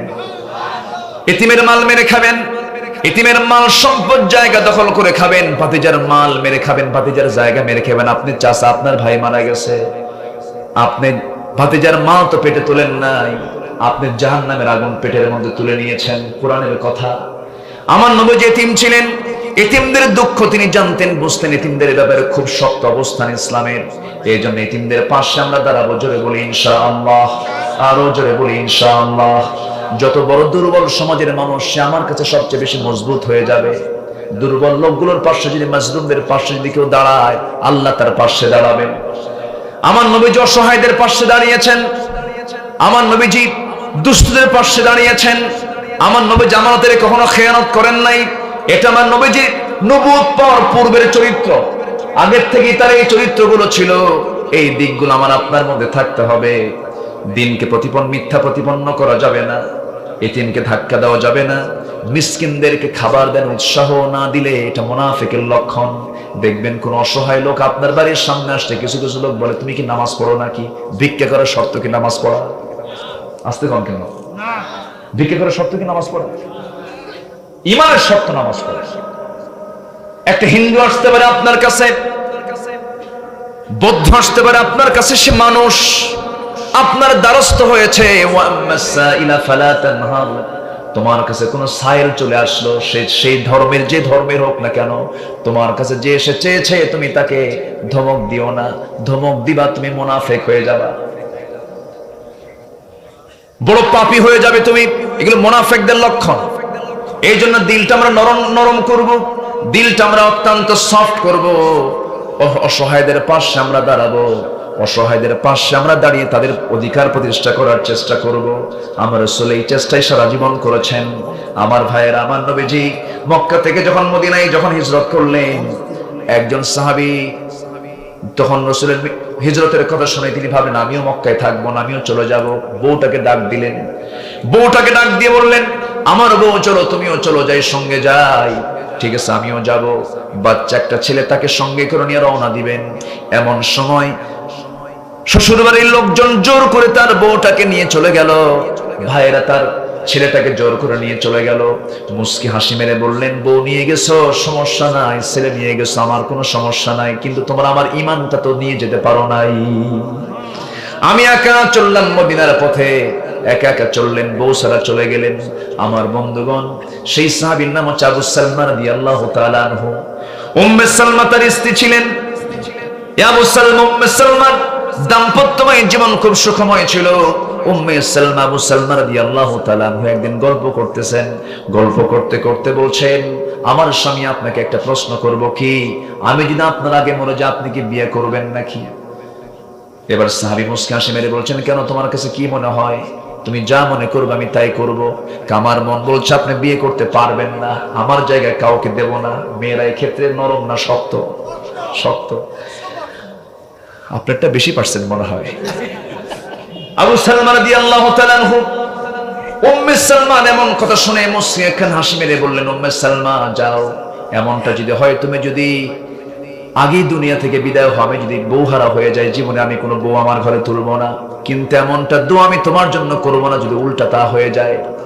সে উল্টা হলো, আমি যদি আগে মারা যাই, তুমি যদি বিধবা হয়ে যাও, আমি তোমার জন্য দোয়া করি আল্লাহ যেন আমার চাইতে উত্তম স্বামী আল্লাহ পাক যেন তোমার জুটায় দেন। আল্লাহর কাছে স্বামীর দোয়াটা উত্তম মনে হয়েছে। কোন কার দোয়া? স্বামীর দোয়াটা উত্তম মনে হয়েছে। সেই দোয়াটা কবুল হয়ে গেল। আবু সালমা মদিনায় হিজরত করে চলে গেছেন। উম্মে সালমা রাদিয়াল্লাহু তাআলা আনহা মক্কায় থাকলেন 1 বছর। 1 বছরের মাথায় ছেলেটাকে লুকায় নিয়ে আসলেন। বাবার চক্ষু শ্বশুর বাড়ির, বাবার বাড়ির চক্ষু সবার আড়াল করে উম্মে সালমা করলেন কি রাতের আধারে রওনা দিলেন। রওনা দিয়ে হেঁটে হেঁটে চলে গেছেন মদিনায়। মদিনায় ফজরের আজান হয়ে গেছে। আজান শুনলেন, নামাজ শুরু হয়ে নামাজ পড়া শেষ হলো। নামাজ শেষান্তে আসসালাতু আলাল মাইয়িত, মৃত ব্যক্তির জন্য সালাত হবে, জানাজা হবে। কে মারা গেছে? আবু সালমা রাত্রেবেলা মারা গেছে। উম্মে সালমা মদিনায় ঢুকলেন। আবু সালমা দুনিয়া থেকে বিদায় নিলেন, স্বামী বিদায় নিলেন, স্ত্রী ঢুকলেন মদিনায়। স্বামী মারা গেলেন রাতের বেলা। ধাক্কার পরে ধাক্কা, চোখের পানি ফেলে ফেলে কেঁদে বলছে আকাশের মালিক, জমিনের মালিক, আমার স্বামীকে তুমি আল্লাহ উত্তম জান্নাতের মেহমান বানাইয়া দাও। ছোট্ট সন্তান এতিম হয়ে গেল। আমার নবীর কাছে সংবাদ চলে গেল। জানাজা সম্পন্ন করে বলছেন সাহাবীরা উম্মে সালমার কাছে আমাকে নিয়ে যাও। উম্মে সালমার কাছে নিয়ে যাওয়া হলো। নবী উম্মে সালমাকে দেখে বলছেন উম্মে সালমা চিন্তা করো না, সন্তান নিয়ে কোনো টেনশন না, আমি তো এতিমের লিডার, আমি তো এতিম ছিলাম, আমি তো এতিমদের লিডার ছিলাম। আমার মতো এতিম জন্মের পূর্বেই বাপকে হারাইছি, জন্মের পর 5 বছরে আমার মাকে হারাইছি, 8 বছরে দাদাকে হারাইছি, আমি তো এতিমের কষ্ট বুঝি। চিন্তা করো না উম্মে সালমা, তোমার সন্তানের সমস্ত কিছুর দায়িত্ব আমি রাসূল নিজের কাঁধে নিয়ে নিলাম। ফাযালিকাল্লাযী ইয়াদউল ইয়াতীম, জোরে বলুন আল্লাহু আকবার। উম্মে সালমাকে রাসূল সান্ত্বনা দিয়ে বলছেন উম্মে সালমা তুমি তো বিধবা হয়ে গেছো, তোমার এত কষ্ট, আমি তোমার জন্য দোয়া করছি, এর ব্যবস্থা করব। অনেক সুন্দর সুন্দর যোগ্যতা সম্পন্ন সাহাবী আছে, বিয়ে দেওয়ার ব্যবস্থা হয়ে যাবে। উম্মে সালমা বলছেন আমার স্বামী দুনিয়া থেকে বিদায় নিয়েছেন। আমার স্বামী আমার চোখে এই পৃথিবীর শ্রেষ্ঠ পুরুষ, সবচেয়ে পরহেজগার পুরুষ একজন ছিলেন। আমার স্বামীর জায়গা অন্য কোনো পুরুষকে আমি স্থান দেব না। আমার ইচ্ছা নাই বিয়ে হোক কোথাও। আমার নবীজি মাথা নিচু করে ফেললেন, কিন্তু আল্লাহ তাআলা আবু সালমার দোয়া কবুল করে নিয়েছেন। সঙ্গে সঙ্গে আল্লাহ তাআলা পক্ষ থেকে ফয়সালা হয়ে গেল। জিবরাইল আমিন এসে বলছেন, ইয়া রাসূলুল্লাহ, উম্মে সালমার জন্য পৃথিবীর কোনো পুরুষ উপযুক্ত নয়।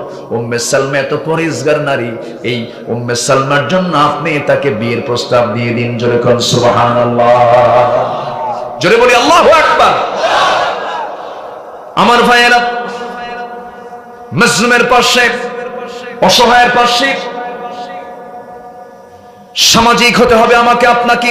ইসলাম তো সামাজিক নিরাপত্তা নিশ্চিত করার জন্য দুনিয়াতে এসেছে, ইসলাম দিয়েছেন আল্লাহ তাআলা। এই জন্য আল্লাহ তাআলা সামাজিক কথাগুলো এখানে তুলে ধরেছেন। অসংখ্য এতিম আমার দেশে আছে যারা সম্পদ থেকে বঞ্চিত। আসতে কোন কেন আছে না নাই? চাচা মেরে খাইছে এতিমের মাল। চাচা তুমি লক্ষবার আল্লাহর নাম নিবা, ডজন ডজন হজ করবা, তোমার হজ আল্লাহর দরবারে কবুল হবে না।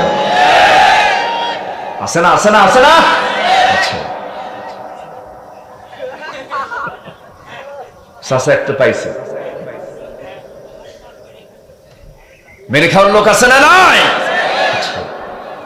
আপনি বান্দার হক নষ্ট করবেন, আপনি জান্নাত পাবেন না। আপনি আল্লাহর হুকুম আপনি পালন করতে পারেননি, আল্লাহ আপনাকে মাফ করতে পারেন, কিন্তু বান্দার হক বান্দা না মাফ করা পর্যন্ত তার কোনো রেহাই না। আমার দেশে বিধবা ভাতা নামে একটা ভাতা আছে, আছে না নেই? বয়স্ক ভাতা, বিধবা ভাতার তালিকা করা হয়েছে। সেই তালিকায় হলো 1 নম্বর চেয়ারম্যানের বউ। কি কথা কি বলছে? চেয়ারম্যানের বউ মানে কি? মরহুম চেয়ারম্যান, মরহুম চেয়ারম্যান না জনাব চেয়ারম্যান? এই হচ্ছে অবস্থা। আশেপাশের চেয়ারম্যান কি কিন্তু বলতেছি না ভাই, এরকম আছে, এরকম আছে না নেই? আমার আলোচনা কিন্তু একটু রসকস কম, কিন্তু আমি সারা জীবন আমি চেষ্টা করেছি কোরআন এবং হাদিসকে সামনে রেখে কথা বলা। একটা সূরা আমরা শিখে গেলাম আজকে, তাই না? সূরা মাউন পড়লে কিসের পরিচয় পাওয়া যায়? মুনাফিকদের পরিচয়। যেগুলো এগুলো সব কাদের পরিচয়? মুনাফিকদের পরিচয়। আমার বন্ধুগণ, এতিমের মাল মেরে খেয়েছিল আবু জেহেল। কে? আবু জেহেল এতিমের মাল মেরে খেলে সে এতিম এসে বলতেছে, আবু জেহেল, আমার আব্বা মারা গেছে, আজকে আমি বড় হয়েছি, তুমি কিছু টাকা তোমার কাছে ছিল, দেখো তো এই সমস্ত টাকাগুলো আমাকে দেওয়া যায় নাকি? আবু জেহেলকে মুহাম্মাদের থেকে তুলে নিয়ে যা। দেখছেন ব্যবহার কি ভালো না খারাপ? ব্যবহার ভালো না খারাপ? খারাপ। রাসূলকে দেখায় দিল, রাসূলকে হেয় করে। এই আবু জেহেল রাসূলকে হেয় করে কত ঠাট্টা করেছে। নবীজির পিছনে থাকতেন নবীজির পিছনে থাকতেন বেলালের মতো একজন কালো মানুষ। বেলাল রাদিয়াল্লাহু আনহু ছিলেন এত ঘন কালো, এত গরিব ছিলেন যে তার গায়ের কাপড় শুধু এতটুকুই ছিল। তার 70 টাকার জন্য নাভি থেকে হাঁটুর নিচ পর্যন্ত কাপড় ছিল। এই কাপড় ছাড়া বিকল্প কোনো কাপড় তার আর ছিল না। তার সম্পত্তি হলো 70 টাকার কাপড়। এরকম গরিব তো আমার দেশে বহু আছে। এখানে আছে? এখানে আছে? বাংলাদেশে একটাও খুঁজে পাওয়া যাবে? এত গরিব মানুষ বেলাল। সম্পদ বলতে শুধু নাভি থেকে হাঁটুর নিচ পর্যন্ত এক খণ্ড কাপড়। সেই বেলাল যখন ইসলাম কবুল করলেন, ইসলাম কবুল করার সঙ্গে সঙ্গে আবু জেহেল হেয় করে, ঠাট্টা করে, দেখ মুহাম্মাদের বাহিনীগুলো দেখ, গরিবের বাচ্চা, ফকিরের বাচ্চাগুলো, এই সমস্ত গোলামের বাচ্চা, গোলাম দাসদের নিয়ে মুহাম্মদ বিশ্ববিজয়ের স্বপ্ন দেখে। আল্লাহ বলছেন, ও আবু জেহেলের দলের লোকেরা, আমি আমার বেলালকে এমন সম্মান দিয়ে দিলাম, পৃথিবীর প্রথম মুয়াজ্জিনের খেতাবটা আমি বেলালকে দিয়ে দিলাম। বেলাল রাদিয়াল্লাহু তাআলা প্রথম মুয়াজ্জিন। কালো কুসকুসে মানুষ, দেখে পছন্দ হতো না। ঠোঁটগুলো ছিল মোটা মোটা, দাঁতগুলো ছিল ফাঁকা ফাঁকা, চুলগুলো ছিল খাড়া খাড়া, শক্ত শক্ত চুলগুলো ছিল আফ্রিকান মানুষ, নিগ্রো, এবং তাদের গায়ের গন্ধটা ছিল অন্য ধরনের। এরকম একজন কালো নিগ্রো হাবশী একজন গোলাম, যার বাপ গোলাম, নিজেও গোলাম, 17 টাকার কাপড় ছাড়া কোনো কাপড় নাই। সেই বেলাল যখন ইসলাম কবুল করেছেন, ইসলাম কবুল করার সঙ্গে সঙ্গে আবু জেহেল রেহেও করেছে। কিন্তু আল্লাহ বলছেন, না রে আবু জেহেলরা, না রে উতবা সাইব আবু লাহাবের ও দলের লোকেরা, তোরা জেনে রেখে দিস, আমার কাছে ধনী গরিব তো কোনো বিষয় নয়, আমার কাছে হলো ইন্না আকরামাকুম ইনদাল্লাহি আতকাকুম, তোমাদের মধ্যে সেই লোকটাই সবচেয়ে বেশি সম্মানিত যে আমাকে ভয় করে, আমাকে বেশি খেয়াল রাখে, আমার দিকে তাকায় তাকায় সে সমস্ত কাজগুলো সম্পূর্ণ করে, আমার ভয়ে সে চলে, আমার ভয়ে সে হারামকে বর্জন করে, আমার ভয়ে সে হালালকে গ্রহণ করে, হালালকে গ্রহণ করতে গিয়ে কষ্ট হলেও সে হারামের পথে পা বাড়ায় না। বেলাল বিন রাবাহ রাদিয়াল্লাহু তাআলা আনহু এরকম একজন অসহায় মানুষ ছিলেন। আল্লাহ তাকে মহব্বত করেছেন, পছন্দ করেছেন, আল্লাহ তার মর্যাদা দিয়ে দিয়েছেন। আজকে সে আবু জেহেলরা নাই, কিন্তু বেলালের নামটা ঠিকই আছে। সে আবু জেহেল কত দাপট সেই সময় ছিল, সে আবু জেহেলের সেই দাপটের ফলাফল হলো আজকে তার বাড়িটা হয়ে গেছে আন্তর্জাতিক টয়লেট। আন্তর্জাতিক কি টয়লেট হয়ে গেছে। আর বেলালের নামটা এত সুন্দর সম্মানের সাথে যতদিন দুনিয়া থাকবে ততদিন বেলালের নামটা সবার উপরে স্বর্ণাক্ষরে লেখা থাকবে। জোরে কারণ সুবহানাল্লাহ।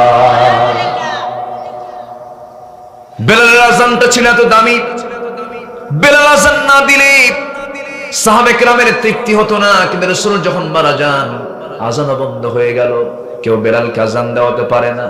রাসূল মারা গেছেন, বেলাল আযান বন্ধ করে দিয়েছেন। প্রথম খলিফা বকর সিদ্দিক রাদিয়াল্লাহু একদিন বলছেন, ভাই বেলাল, রাসূলের জীবদ্দশায় তোমাকে বলাই লাগতো না, তুমি আযান দিতা, সবার আগে গিয়ে পৌঁছে যেতে, তুমি সেই বেলাল আযান দিচ্ছ না কেন? আমরা কি আযান শুনবো না? বেলাল বলতেন, সে সময় বেলাল জবাব দিলেন, না ভাই আবু বকর, সারা জীবন আযান দিয়েছে রাসূলকে দেখে দেখে, কারণ আমি যখন আযান দিতাম রাসূল আমার সামনে দাঁড়াতেন, আমি বলতাম আশহাদু আন্না মুহাম্মাদুর রাসূলুল্লাহ, আশহাদু আন্না মুহাম্মাদুর রাসূলুল্লাহ। আমি রাসূলকে দেখে দেখে শাহাদাত আঙ্গুলে উঁচু করে করে আমি আযান দিয়েছি। কিন্তু তুমি আবু বকর, আমি তোমাকে আজকে একটা প্রশ্ন করব। কি প্রশ্ন? আমি আযান দেব, শর্ত হলো তুমি কি আমার রাসূলকে আমার সামনে হাজির করা দিতে পারবে না? কিন্তু তা তো পারবো না। রাসূল শূন্য দুনিয়ার মসজিদে বেলাল আর কোনোদিন আযান দেবে না। বেলালকে কেউ আযান দেওয়াতে পারে নাই। কি মুহাব্বত নবীর প্রতি ছিল, জীবন্ত আযান তারা দিয়েছেন। আমার ভাইয়েরা, এই দুনিয়াতে কিছুই থাকবে না, বেলাল থেকে যাবে, আবু জেহেল থাকবে না, আবু বকর থেকে যাবে, উতবা সাইবা থাকবে না। আমার ভাইয়েরা, নবীজি ওই মক্কার মাটিতে যখন কালিমার দাওয়াত দিয়েছেন, আবু জেহেলরা হেও প্রতিপন্ন করে কথা বলেছে। রাসূল মাথা পেতে শুনেছেন, কান দিয়ে শুনেছেন, মুস্কি মুস্কি হাসি মেরে সব উড়াইয়া দিয়েছেন। বিশাল বড় শক্তি নিয়ে, সাহস নিয়ে, ইমানি শক্তিতে বলিয়ান হয়ে সামনের দিকে এগিয়ে গেছেন। কিন্তু ওই এতিমের পাশে একদিন রাসূল দাঁড়ালেন। যখন এতিমের মালটা দিতে চাইল না, সঙ্গে সঙ্গে রাসূল বললেন, কি বলেছে? বলেছে মুহাম্মাদের কাছ থেকে তুলে নে, মানে তার তো কোনো শক্তি নাই। আমার নবীজি বললেন, ঠিক আছে, যেহেতু সে এমন কথা বললো, ঠিক আছে, তুমি তো অসহায়, তোমার তো দায়িত্ব আমার পালন করাই দরকার, চলো। আমার নবীজি সেই অসহায় ব্যক্তিকে সাথে করে নিয়ে যখন আবু জেহেলের দরজার সামনে গিয়ে দরজায় নক করেছেন, দরজা খুলো, দরজা খুলে দিয়েছে। দরজা খোলার সঙ্গে সঙ্গে রাসূল বললেন, চাচা, এই যে লোকটা আপনার কাছ থেকে কিছু টাকা পয়সা পায় মনে হয়? হ্যাঁ পায়। দিবেন না? দেব। রাসূল মনে মনে চিন্তা করলেন, এত বড় সুবিশাদ কেমনে হলো? সব রাজি হয়ে যায়। আমার নবীজি বললেন, দেন না কেন? অবশ্যই দেব। দিয়ে দেন, এখনই দিয়ে দেন। কিন্তু দেব তো বাবা, তুমি আগে বাঘ ঠেকাও। রাসূল বলেন, বাঘ আবার এখান থেকে কোন জায়গা থেকে আসলো? নবীজি পিছনের দিকে তাকায় দেখেন জিবরাইল আলাইহিস সালাম সামনে দাঁড়ায় আছে। আল্লাহু আকবার বলো। বাঘের আকৃতি নিয়ে, আবার কোন কোন হাদিসের বর্ণনা এসেছে নবীর মাথায় উটের মতো আকৃতি নিয়ে উট দাঁড়ায় আছে। সঙ্গে সঙ্গে আবু জেহেল ভয়ে থরথর করে কাঁপতে কাঁপতে বলতেছে, যা লাগবে সিন্ধুকের চাবি দিলাম, সব নিয়ে যা। ঠেলার নাম কি? ঠেলার নাম কি? আমার নবী যতীমদের পাশে এরকম করে দাঁড়াতেন, অসহায়দের পাশে দাঁড়াতেন, মিসকিনদের পাশে দাঁড়াতেন। আজকে 8% লোকের হাতে সমস্ত টাকা পয়সা দেশের, এই সমস্ত টাকা পয়সাওয়ালা এই সমস্ত শিল্পপতিওয়ালা যদি এতিমদের পাশে দাঁড়াতো, মিসকিনদের পাশে দাঁড়াতো, জনগণের টাকা নামে রেখে যদি সুষম বন্টন করত, এই দেশের মতো সুখী দেশ বাকি 27টা দেশেও এই সুখ খুঁজে পাওয়া যেত না। ঠিক কিনা? মুনাফিকদের আলামতগুলো দেখেন, আল্লাহ কি সুন্দর মিলাই দিচ্ছে। আল্লাযীনা হুম আন সালাতিহিম সাহুন, যারা নামাজ অবহেলা করে। মুনাফিকরা জোহর পড়ে, আসর পড়ে, মাগরিব পড়ে, কিন্তু মুনাফিকরা ফজর নামাজ পড়তে পারে না। তাহলে এখন ভাবতে হবে, ফজর নামাজ যার হয় না তার মধ্যে কিসের আলামত আছে? বলুন, কিসের আলামত আছে? নিজে নিজে চিন্তা করেন, খালি গালি দিলে হবে না অন্যকে। আমার ভাইয়েরা, আল্লাহ তাআলা এরপরে বলছেন, যারা লোক দেখানো নামাজ পড়ে তাদের জন্য ধ্বংস হয়ে যাক, তাদের জন্য ওয়াইল। 12টা বাজে, হ্যাঁ বাজো, আলোচনা চলো, হুজুর মরুক, হুজুর বাঁচুক। বলি আলহামদুলিল্লাহ, জি আলহামদুলিল্লাহ। যে আমি তো এলাকারই মানুষ, আলহামদুলিল্লাহ, পাশের থানা, জি একই জেলা তো। বসেন সবাই, সারা রাত ওই একজন কিছু সারা রাত না, আমরা সব দিকে তাকাবো। ওঠে কে? ধরেন তো, ওঠে কে? ধমক দিলাম, একটু বসেন না। এতগুলো মানুষের ভিতর থেকে আপনি উঠে দাঁড়াচ্ছেন, এটা কেমন কথা? বসুন, একটু বসুন। কষ্ট হচ্ছে আমি জানি, আমি আর সময় বেশি নেব না। কোন সূরা থেকে কথা বলছি না? মাউন, 7টা আয়াত, 6টা শেষ করেছি। শেষ আয়াতের অংশ থেকে সূরার নামকরণ করা হয়েছে সূরা মাউন। ওয়ায়ামনাউনাল মাউন, ওয়ায়ামনা মানে হচ্ছে যারা মানা করে, যারা মানা করে দেয়, নিষেধ করে দেয়। মাউন ব্যবহৃত অস্ত্র যখন চায় তখন সে বলে এটা আমার কাছে নাই, এটা আমার কাছে কি নাই। ছোট্টখাটো জিনিস নিয়ে যারা এরকম আচরণ করে তাদের ধ্বংস কামনা করেছেন কে? আর ওইদিকে মদিনার আনসার সাহাবী মক্কার মুহাজির সাহাবীকে বউ তালাক দিয়ে বউ দিয়ে দিতে চাচ্ছে। আল্লাহু আকবার বলো। ইয়ারমুকের যুদ্ধে 6 জন সাহাবী তৃষ্ণার্ত, এক সেবা করার সাহাবী তার সামনে দাঁড়িয়ে গেছে, একজনের সামনে। প্রথম সাহাবীকে, এক প্রথম মুজাহিদকে সেবা করে এক সেবক এসে 1 গ্লাস পানি তার সামনে দিচ্ছে। গ্লাসের পানি হাতে নিয়ে বলছে, আমি যতটুকু ক্ষুধার্ত তার চেয়ে বেশি ক্ষুধার্ত, দ্বিতীয় জন তার কাছে যাও। দ্বিতীয় জন বলতেছে না, তৃতীয় জনের কাছে যাও। তৃতীয় জন বলছে যাও, চতুর্থ জনের কাছে যাও। পঞ্চম জন বলতেছে ষষ্ঠ জনের কাছে চলে যাও। ষষ্ঠ জন বলে না, আমি যতটুকু তৃষ্ণার্ত তার চেয়ে বেশি তৃষ্ণার্ত, প্রথম জনের কাছে চলে যাও। প্রথম জনের কাছে সেবক এসে 1 গ্লাস হাতে নিয়ে দেখে প্রথম জন ইতিমধ্যে ইন্তেকাল করেছে, শহীদ হয়ে গেছে। এই প্রাধান্য, এই সহমর্মিতা, এই মুহাব্বত, এই ভ্রাতৃত্ব, এই উদারতা মুসলমানের মধ্যে যতদিন পুনর্জাগরণ না হবে সেই সমাজে শান্তি আসবে না, আসবে না, আসবে না। আজকে আমার দেশে মামলার পরিমাণ কমছে না বাড়ছে? মুহাব্বত ভালোবাসায় বাড়ছে। ওয়ায়ামনাউনাল মাউন, অর্থাৎ কৃপণ যারা, আচ্ছা কৃপণ যারা, তাদের কি হোক? ধ্বংস হোক। কে কামনা করেছেন? আল্লাহ। আল্লাহ তুমি সবাইকে বোঝার তৌফিক দাও। বসেন। নামাজ সবাই 5 ওয়াক্ত পড়ি তো নাকি? 5 ওয়াক্ত নামাজ পড়বেন কার? একটু হাত তুলে দেখা। জোরে বলুন, ইয়া আল্লাহ আমাদেরকে 5 ওয়াক্ত সালাত আদায় করার তৌফিক তুমি আল্লাহ দিয়া দাও। জোরে বলি আমিন, আরো জোরে আমিন। হাত নামান। কষ্ট পেলেন? বাড়িতে মা বোন আছে না নাই? পর্দা করা কি? আরো জোরে। পর্দার হুকুম কি মোল্লার না আল্লাহর? এই যে মোল্লা, মোল্লার না আল্লাহর? আল্লাহর হুকুম। মেয়েদের কাপড় দিয়ে ঢাকতে হবে। চামড়া মেয়েরা দেখাবে না ঢাকাবে? দেখাবে না ঢাকবে? আমেরিকা কি করে? আমেরিকা দেখায়, ইউরোপ দেখায়, আর মুসলমান কি করে? ঢাকে। পশুর যেমন পোশাক নাই, যারা মানুষ হয়ে পোশাক পরে না এরা পশুর চেয়েও জঘন্য, ঠিক কিনা?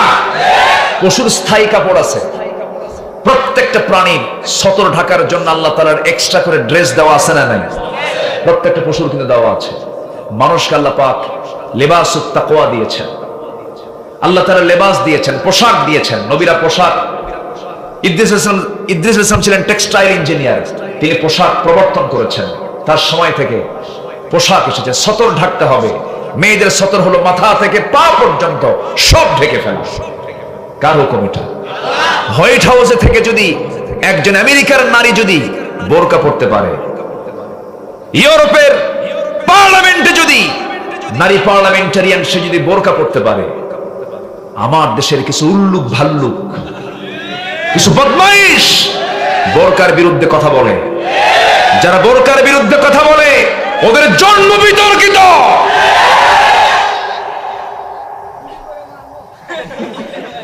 এই অবৈধ কথা বলা যাবে না। কষ্ট পাচ্ছেন আপনারা? আমাদের এলাকার লোক খালি জমি লিখে দেয় বেটা, মিটিং মার দেয়। থামেন, এটা না কর, আমি যাবো। যাবেন কেন? কোনো যাওয়া নাই। এই এতগুলো লোকের সামনে যাওয়া যাবে? এরা আলোচনা করেন, আপনি গেলে সবাই চেয়ে থাকবে আপনার দিক। খালি শেষ করে দিচ্ছি। জমি লিখে দেয়, এটা না কর। আচ্ছা, জমি লিখে দেয়। থামেন, বলুন। জমি লিখে দেয়। উনি চেয়ারম্যান না? আজকে প্রধান অতিথি। উনি বোঝে তো, উনি পালস বোঝে। বাপ মেয়েকে লিখে দেয় না ছেলেকে লিখে দেয়? আচ্ছা, বেটাকে লিখে দেয় না বিটিক লিখে দেয়? বেটা। ছেলে হলেও তো খুব খুশি হয়, কি হয়েছে ছেলে, মেয়ে হয়েছে কি হয়েছে মেয়ে। আছে না এরকম? আছে না? মন খারাপ, মনে হার্ট স্ট্রোক করে মরবে ও। এই রোগ কি ইমানদারের রোগ? ইমানদারের রোগ এটা। যার ইমান নাই তার এই রোগ এটা। ইমান যার দুর্বল তার এটা রোগ। ছেলে হোক মেয়ে হোক বুক উঁচু করে বলতে হবে আলহামদুলিল্লাহ। সন্তান ছেলে এবং মেয়ে, আল্লাহ তাআলা ছেলেকে বাবার সম্পত্তি 2 দিয়েছেন, মেয়েকে দিয়েছেন 1। লিযযাকারি মিসলু হাযযিল উনসাইন। এটা কার কথা? এখন মেয়েরা বলতে পারে আমাদের অর্ধেক কেন হলো? তাদের দুধের খাবারটাও, মার দুধটাও অর্ধেক। আলহামদুলিল্লাহ বলবেন না? কেন জানেন? পুরুষ মানে যেটা ছেলে সন্তান, সেই ছেলে সন্তানের মার স্তনের দুধটাও ঘন হয়, ঘন দুধ হয়। আর মেয়ে সন্তানের দুধটা পাতলা হয়, ওদের খাবারটা অর্ধেক। আল্লাহ তো জানেন কার খাবার, কার খাদ্য, কার জমাজমি কি লাগবে, এগুলো সুষম বন্টন নীতি একমাত্র কে জানেন ভালো? কে জানেন? আল্লাহ জানেন। সূরা নিসা পড়বেন, সূরা নিসা পড়লে এটা সবকিছু তিলকা হুদুদুল্লাহ, এগুলো আল্লাহ তাআলার সীমা। যদি ছেলেকে তুমি জমি সব লিখে দাও, মেয়েকে যদি না লিখে দাও, মেয়েকে যদি তার সমান অংশ না দাও, তিলকা হুদুদুল্লাহ, এগুলো আল্লাহর সীমা। আল্লাহর সীমা লঙ্ঘন করলে ফেরাউনদের কাতারে যেতে হবে তোকে। কথা বোঝা গেল? এই জন্য ছেলে হোক মেয়ে হোক, আপনি সম্পত্তির বাবা, আপনার বাবা আপনার সম্পত্তির মালিক। আপনি যদি লিখে দিয়ে যান, সমানভাবে লিখতে হবে। সবচেয়ে উত্তম, আপনার সম্পত্তি আছে আপনার নামে আছে, মরে গেলে যে কি পাবে সব কোরআনে আছে না নাই? বুড়া হাজি 80 বছর বয়স, চামড়া কুচকে গেছে, হজে যাবে। আস্তে করে একটা ছেলে তো 7 মেয়ে বিয়ে দিছে, ওদেরকে ডাক দিয়ে বলে, মা আমি তো হজে যাচ্ছি, মা জীবনে আর দেখে নাও হতে পারে, তো মা আমার জন্য তোমরা দোয়া করো। তবে একটা আবদার, মা আমার একটা মাত্র ছেলে, মা এই ছেলে আমি যদি মরে যাই অতি এতিম হবে। বয়স কিন্তু 40 বছর, 40 বছর এতিম হয়। এতিমের কন্ডিশন নাবালক। নাবালকের পর আর কেউ এতিম তাকে বলা যাবে, এতিম হয়ে যাবে। মা তোমরা অন্যের সংসার করছো, ভালোই আছো তোমরা, তো ওর সম্পত্তি তোমরা নিয়ে নিবে আমি মরে গেলে। দেখছেন ওর সম্পত্তি, এটা কি বুড়ার আইন না আল্লাহর আইন? এই যে কথা কইছে, এটা কি আল্লাহর আইন না বুড়ার আইন? বুড়া বলে, মা তোমরা তোমাদের যে অংশটা, এই অংশটা তোমরা একটু ছেলেকে লিখে দাও। মা অংশ নিলে কিন্তু ধ্বংস হয়। দেখছেন কি ফতুয়া দিল, দেখেন অংশ নিলে কি হয়? ধ্বংস হয়। মানে শয়তান ঢুকছে ওর গাইটে গাইটে ঢুকছে। গিরাই গিরাই ঢুকছে, এরকম বুড়া আছে না নাই? যে যে কি বলে, কি ডোল কাটে? ইঁদুর। যে উদুর বেশি বুড়া হয় ওর ডোল কাটা বাদ যায়, ও পাকা হয়ে যাবে। হ্যাঁ, সিনিয়র। শেষে মেয়েদেরকে বাধ্য করে যে তোরা তোদের অংশ যা পাবি এটা আমি আমার মেয়ের নামে, ছেলের নামে দিয়ে যাচ্ছি। ও যদি হাজেরা আসওয়াদ সুমা দিয়া জামানায় গিলাও,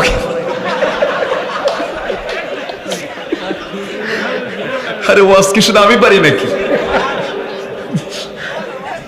জামানায় গিয়ে শয়তানকে পাথর মারতে নিয়ে শয়তানকে বলে, তুই তো বড় শয়তান, তোকে মতো মারা দরকার, ঠিক কিনা? এরকম দুষ্ট আছে না নাই? আচ্ছা, চেয়ারম্যান সাহেব খুশি হয়েছেন তো? আমার যে বিচার করা লাগে ভাই, এই ঠিক আছে, একটু হলেও তো কিছু কাজে যাবে। আল্লাহ তুমি সবাইকে বান্দার হক রক্ষা করার তৌফিক দাও। জোরে বলি আল্লাহুম্মা আমিন। মাদ্রাসা, এই মাদ্রাসা এক মুরব্বী, কি নাম ওনার? মুরব্বীর নাম কি? আব্দুল জব্বার, আলহাজ আব্দুল জব্বার সাহেব। তিনি মাদ্রাসার জন্য 30% জায়গা দিয়েছেন। 30% জায়গার দাম এখন বর্তমান মূল্য না হলে 1 কোটি টাকা হবে। এই পরিমাণ সম্পত্তি তিনি মাদ্রাসায় তিনি দিয়েছেন, বলি আলহামদুলিল্লাহ। এটা বিশাল ব্যাপার। মাদ্রাসা করেছেন, শিক্ষক ছাত্র এখানে আছে, এদের জন্য 3টা কাজ করবেন। নাম্বার 1 দোয়া। নাম্বার 1 কি? দোয়া। হাফেজদের দেখতেই পারে না, কিছু লোক আছে না, এই তোরা কি করে খাবি রে, কি হারামজাদা, এরকম আছে না? বলে টেনশন আল্লাহ, আল্লাহর দায়িত্ব, সেই টেনশনও করে। খাবারের টেনশন কার বেশি? আল্লাহর চিন্তা নাই? টেনশন মানে চিন্তা। চিন্তা আমাকে সৃষ্টি করছে কে? চিন্তা কার বেশি? ওকে তুই কি করে খাবি? কোন হাফেজ না খেয়ে থাকে না, কোন আলেম আজ পর্যন্ত দেখি নাই না খেয়ে আছে। তাদের চেহারার নূর আছে, তাদের পোশাকের সৌন্দর্য আছে, পান খাইয়া ঠোঁটটা লাল বানায় রাখে। কি সুন্দর না? তাদের কোনো সমস্যা নেই। যত সমস্যা যারা বলে কি করে খাবে, কি কথা বলছেন, তাদের সমস্যা। মাদ্রাসায় দিবেন, চোখ বন্ধ করে, ছেলে হাফেজ হবে, বাচ্চার হাতে কোরআন তুলে দিবেন, কোরআন আপনার বাচ্চাকে পাহারা দেবে। কথা ক্লিয়ার?